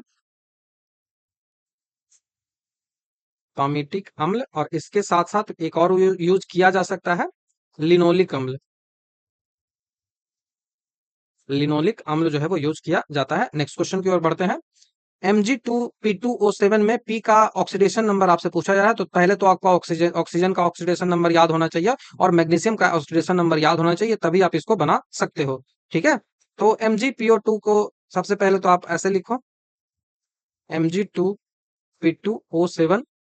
अब आपको ऑक्सीडेशन नंबर याद है, Mg का कितना होता है याद रखना पड़ेगा, और कोई उपाय नहीं। तो Mg का +2 होता है। अब दो को, इसके कितने मॉलिक्यूल्स है? तो दो मॉलिक्यूल्स है, उसके बाद इसको जोड़ दो। P2 को मान लिया कि x है, तो ये कितना हो जाएगा? 2x मॉलिक्यूल हो जाएगा, ठीक है। उसके साथ ऑक्सीजन कितना है? 7 है। ऑक्सीजन कितना है? 7 है। तो ऑक्सीजन 7 है और इसका ऑक्सीडेशन नंबर कितना होता है? ऑक्सीडेशन नंबर इसका -2 होता है और इसके बराबर 0 कर दो तो ऐसे ही ऑक्सीडेशन संख्या जो है वो निकलती है। यहाँ से 2 दूना 4 हो जाएगा और यहाँ से 7 दूना 14 हो जाएगा। 14 में से जब 4 घटेगा तो -10 बचेगा। -10 जब इधर की ओर जाएगा तो वो प्लस में हो जाएगा, तो x बराबर 5 यहाँ से आंसर बनेगा। +5 कहीं दिख रहा है, +5 दिख रहा है। ऑप्शन नंबर ए हमारा यहाँ से आंसर बन जाएगा। ऑक्सीडेशन नंबर ऐसे ही निकाला जाता है। नाभिकीय रिएक्टर में न्यूट्रॉन को शोषित करने वाला तत्व कौन सा है? न्यूट्रॉन को जो है वो एब्जॉर्ब कौन कर लेता है? क्योंकि यदि न्यूट्रॉन को एब्जॉर्ब नहीं करेगा ना, 3 इलेक्ट्रॉन निकलते हैं तो उनमें 2 को एब्जॉर्ब कर लेता है और 1 को आगे जाने वाले रिएक्शन के लिए छोड़ दिया जाता है। यदि वो नहीं करेगा एब्जॉर्ब तो वो अनकंट्रोल्ड हो जाएगा और वो फिर रुकने का नाम ही नहीं लेगा। इस कारण से कंट्रोल जो है वो कर लिया जाता है। ठीक है, इसीलिए कैडमियम की छड़ वहां पे डाली जाती है।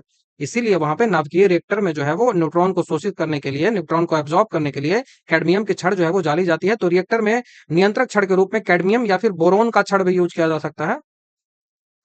बोरोन रॉड है, ये भी यूज किया जाता है, ये आपने पढ़ा होगा। इसकी सहायता से नाभिकीय के जो विखंडन है उसके दौरान निकलने वाले 3 न्यूट्रॉन में से 2 को ये एब्जॉर्ब कर लेता है और 1 को आगे जाने वाले रिएक्शन के लिए छोड़ देता है, ताकि रिएक्शन जो है वो हमेशा चलता रहे। ठीक है, और कंट्रोल वे में चलता रहे। नाभिकीय रिएक्टर में यदि मंदक के रूप में बात करें तो मंदक के रूप में भारी जल और D2O और ग्रेफाइट का यूज किया जाता है। D2 और ग्रेफाइट का यूज किया जाता है, यह बात आपको याद रखना है। और ईंधन ईंधन के रूप में, फ्यूल के रूप में क्या याद किया रखा जाता है? तो यूरेनियम 235 को रखा जाता है। यूरेनियम 235 को फिर उसके बाद रखा जाता है। उसके बाद प्लूटोनियम का 239 भी रखा जाता है। यह बात आपको ध्यान में रखनी है क्योंकि सवाल यहां से पूछे गए हैं और आगे भी पूछे जाएंगे। ट्रांसफार्मर का मुख्य काम क्या है? ट्रांसफार्मर का मुख्य काम क्या है? तो ट्रांसफार्मर जो है वो वोल्टेज को चेंज करता है। वोल्टेज को कम बेसी कुछ भी कर सकता है, कम भी कर सकता है, ज्यादा भी कर सकता है। तो ट्रांसफार्मर का सिद्धांत है वो माइकल फेराडे के द्वारा दिया गया था। ट्रांसफार्मर जो है वो एक इंडक्शन के रूप में काम करता है।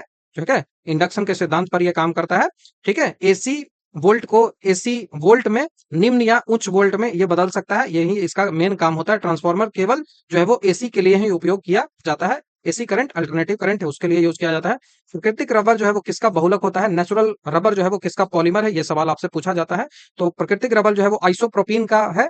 आइसोप्रोपीन, ऑप्शन नंबर बी हमारा यहाँ से आंसर बनेगा। प्राकृतिक रबर जो है वो थर्मोप्लास्टिक होता है। प्राकृतिक रबर जो है वो इसको क्या कहा जाता है? तो ये थर्मोप्लास्टिक मैंने आगे भी डिस्कस किया है और शायद ये जो क्वेश्चन है वो डीएसओ में शायद पूछा गया था, जहां तक मुझे याद आ रहा है। तो थर्मोप्लास्टिक है। प्राकृतिक रबर को सल्फर के साथ मिलाकर गर्म करने से जो है वो, तो नेचुरल रबर है उसको हम सल्फर के साथ मिलाएंगे तो इसको वल्कनीकरण कहते हैं। वल्कनीकरण इसको कहा जाता है, तो ध्यान में ये रखना है। प्राकृतिक रबर को कठोरता प्रदान करने के लिए इसमें कार्बन मिलाया जाता है।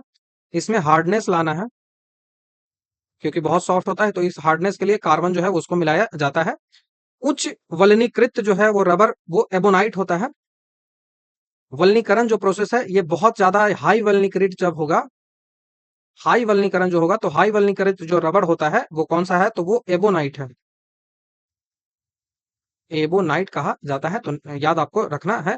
प्राकृतिक जो प्लास्टिक है उसका उदाहरण जो है वो लाह है। लाह जो है वो प्राकृतिक प्लास्टिक का उदाहरण है। लाह से ही मुहर जो मारा जाता है, सील सीबीआई बंद करती है, मूवी में आपने देखा होगा, वो इसी से किया जाता है। थर्मोप्लास्टिक को गर्म करने पर मुलायम और ठंडा और होने पर वो कठोर हो जाता है, ये आपने देखा भी होगा। नेक्स्ट क्वेश्चन की बात करें कि अधिकांशतः ऋतु परिवर्तन जो है वो कहाँ होता है? तो ऋतु परिवर्तन जो है वो कहाँ होता है? तो ऋतु परिवर्तन की सारी क्रियाएं ट्रोपोस्फेयर में होती है। ट्रोपोस्फेयर में होती है, तो ऑप्शन नंबर बी हमारा यहाँ से आंसर हो जाएगा। सभी प्रकार की मौसमी घटनाएं जो है वो क्षोभ मंडल में होती है। समताप मंडल को शांत मंडल या फिर आदर्श मंडल भी कहा जाता है, इस कारण से ही वहाँ वायुमंडल जो है वो वायुयान जो है वो उड़ते हैं। ओजोन मंडल जो है वो परावैंगिक किरण को रोक के रखता है। आयन मंडल जो है वो रेडियो किरण के संचारण के लिए आदर्श मंडल है। और ओजोन परत की मोटाई को डॉप्सन इकाई में नापा जाता है, मैंने ऑलरेडी आपको बताया भी है। 71वां नंबर का सवाल है कि उच्च स्तर भाषा के स्रोत कुट को पंक्ति दर पंक्ति मशीन कूट में बदल देने वाला अनुवाद प्रोग्राम क्या होता है? तो पंक्ति दर पंक्ति मतलब लाइन बाय लाइन जब बदलता है तो वो क्या कहलाएगा? तो दो चीजें असेंबलर और कंपाइलर में आपको कंफ्यूजन होगा। ठीक है, असेंबलर और कंपाइलर में कंफ्यूजन होगा, तो जब भी पंक्ति दर पंक्ति की बात करें तो वो कंपाइलर होगा, कंपाइल करेगा। ठीक है, वो कंपाइल करेगा और असेंबल जो है वो एक ही बार पूरा लाइन को कर देगा। ठीक है, वो एक ही बार पूरा एकदम वर्ड बाय वर्ड को करेगा। ठीक है, तो उच्च स्तरीय भाषा के स्रोत जो है कंप्यूटर का ये सवाल है, तो पंक्ति दर पंक्ति मशीन कूट में बदलने वाला अनुवादक जो होता है उसको कंपाइलर कहा जाता है। फ्रंटियर जो कंप्यूटर की भाषा है, जो कि एक जो है वो गणितीय और सूत्र पे काम करता है। कोबोल जो है यह भी एक भाषा है। और जो है वो जो कोबोल है वो व्यवसायिक हितों के लिए यूज किया जाता है। प्रोलोग जो है वो एआई के लिए यूज किया जाता है। ये भी आपको ध्यान में रखना है। ठीक है, सवाल पूछा गया है। 72वां नंबर का सवाल है कि यदि लाल फूल को हरे शीशे से देखा जाए तो कैसा दिखेगा। आपसे पूछा जा रहा है कि रेड जो फूल है, एक फूल है, मान लिया कि ये एक फूल है। अब इस फूल को हम हरे रंग के शीशे से देख रहे हैं, हरे रंग के शीशे से इस फूल को देख रहे हैं। तो हरे रंग के शीशे से देखने पर इसका क्या प्रभाव पड़ेगा। तो लाल फूल को हरे रंग से यदि आप देखते हो, लाल फूल को हरे रंग से देखते हो तो उसका जो कलर है वो काला दिखाई देगा, काला दिखाई देगा। तो ऑप्शन नंबर बी हमारा यहां से आंसर बनेगा। प्रकाश जिस रंग का प्रवर्तन करती है उस रंग को ही वस्तु आप देख पाते हो। तो प्रकाश जो होता है वो हीनता की दृष्टि में वस्तु यदि अन्य रंगों को अवशोषित कर लेती है तो इस कारण वस्तु काला दिखाई देती है। जब लाल गुलाब को हरा शीशा के माध्यम से हम देखते हैं तो वह काला दिखाई पड़ता है, क्योंकि उसमें प्रवर्तित करने वाली लाल रंग जो है वो नहीं मिल पाती है और हरे रंग को वह अवशोषित कर लेती है। रंग मुख्य रूप से दो प्रकार के होते हैं। प्राथमिक कलर जिसमें लाल रंग और हरा रंग आता है, और उसके साथ साथ जो है वो पीला भी मान सकते हो, अभी मैंने पीछे डिस्कस भी किया था। और बाकी द्वितीय कलर जो है वो सियान मजेंडा और येलो आता है। सियान मजेंडा येलो और लाल ग्रीन और ब्लू जो है, लाल ग्रीन और ब्लू जो है वो प्राथमिक कलर होता है, और सियान मजेंडा और येलो जो है वो सेकेंडरी कलर होता है। यह बात आपको ध्यान में रखना है। नेक्स्ट सवाल की बात करें कि माइकलसन मोर्ले प्रयोग आधार बना था किसका। माइकलसन मोर्ले एक्सपेरिमेंट है वो किससे संबंधित है। तो माइकलसन मोर्ले जो प्रयोग है वो ईथर से संबंधित है, ईथर परिकल्पना के पतन से संबंधित है। तो downfall of the ether hypothesis. तो ऑप्शन नंबर सी इसका आंसर होगा। विशिष्ट आपेक्षिकता के मूलभूत परीक्षण के करने वाले 3 प्रयोग थे, जिसमें सबसे ज्यादा इंपॉर्टेंट है माइकलसन मोरेल प्रयोग, दूसरा जो है वो ईव्स स्टिवेल प्रयोग, और उसके बाद केनेडी का थॉर्न डाइक प्रयोग। प्रकाश का गुण जो होता है वो विद्युत चंबकीय होता है, इसको किसने बताया था। तो मैक्सवेल के अनुसार ये चलता है।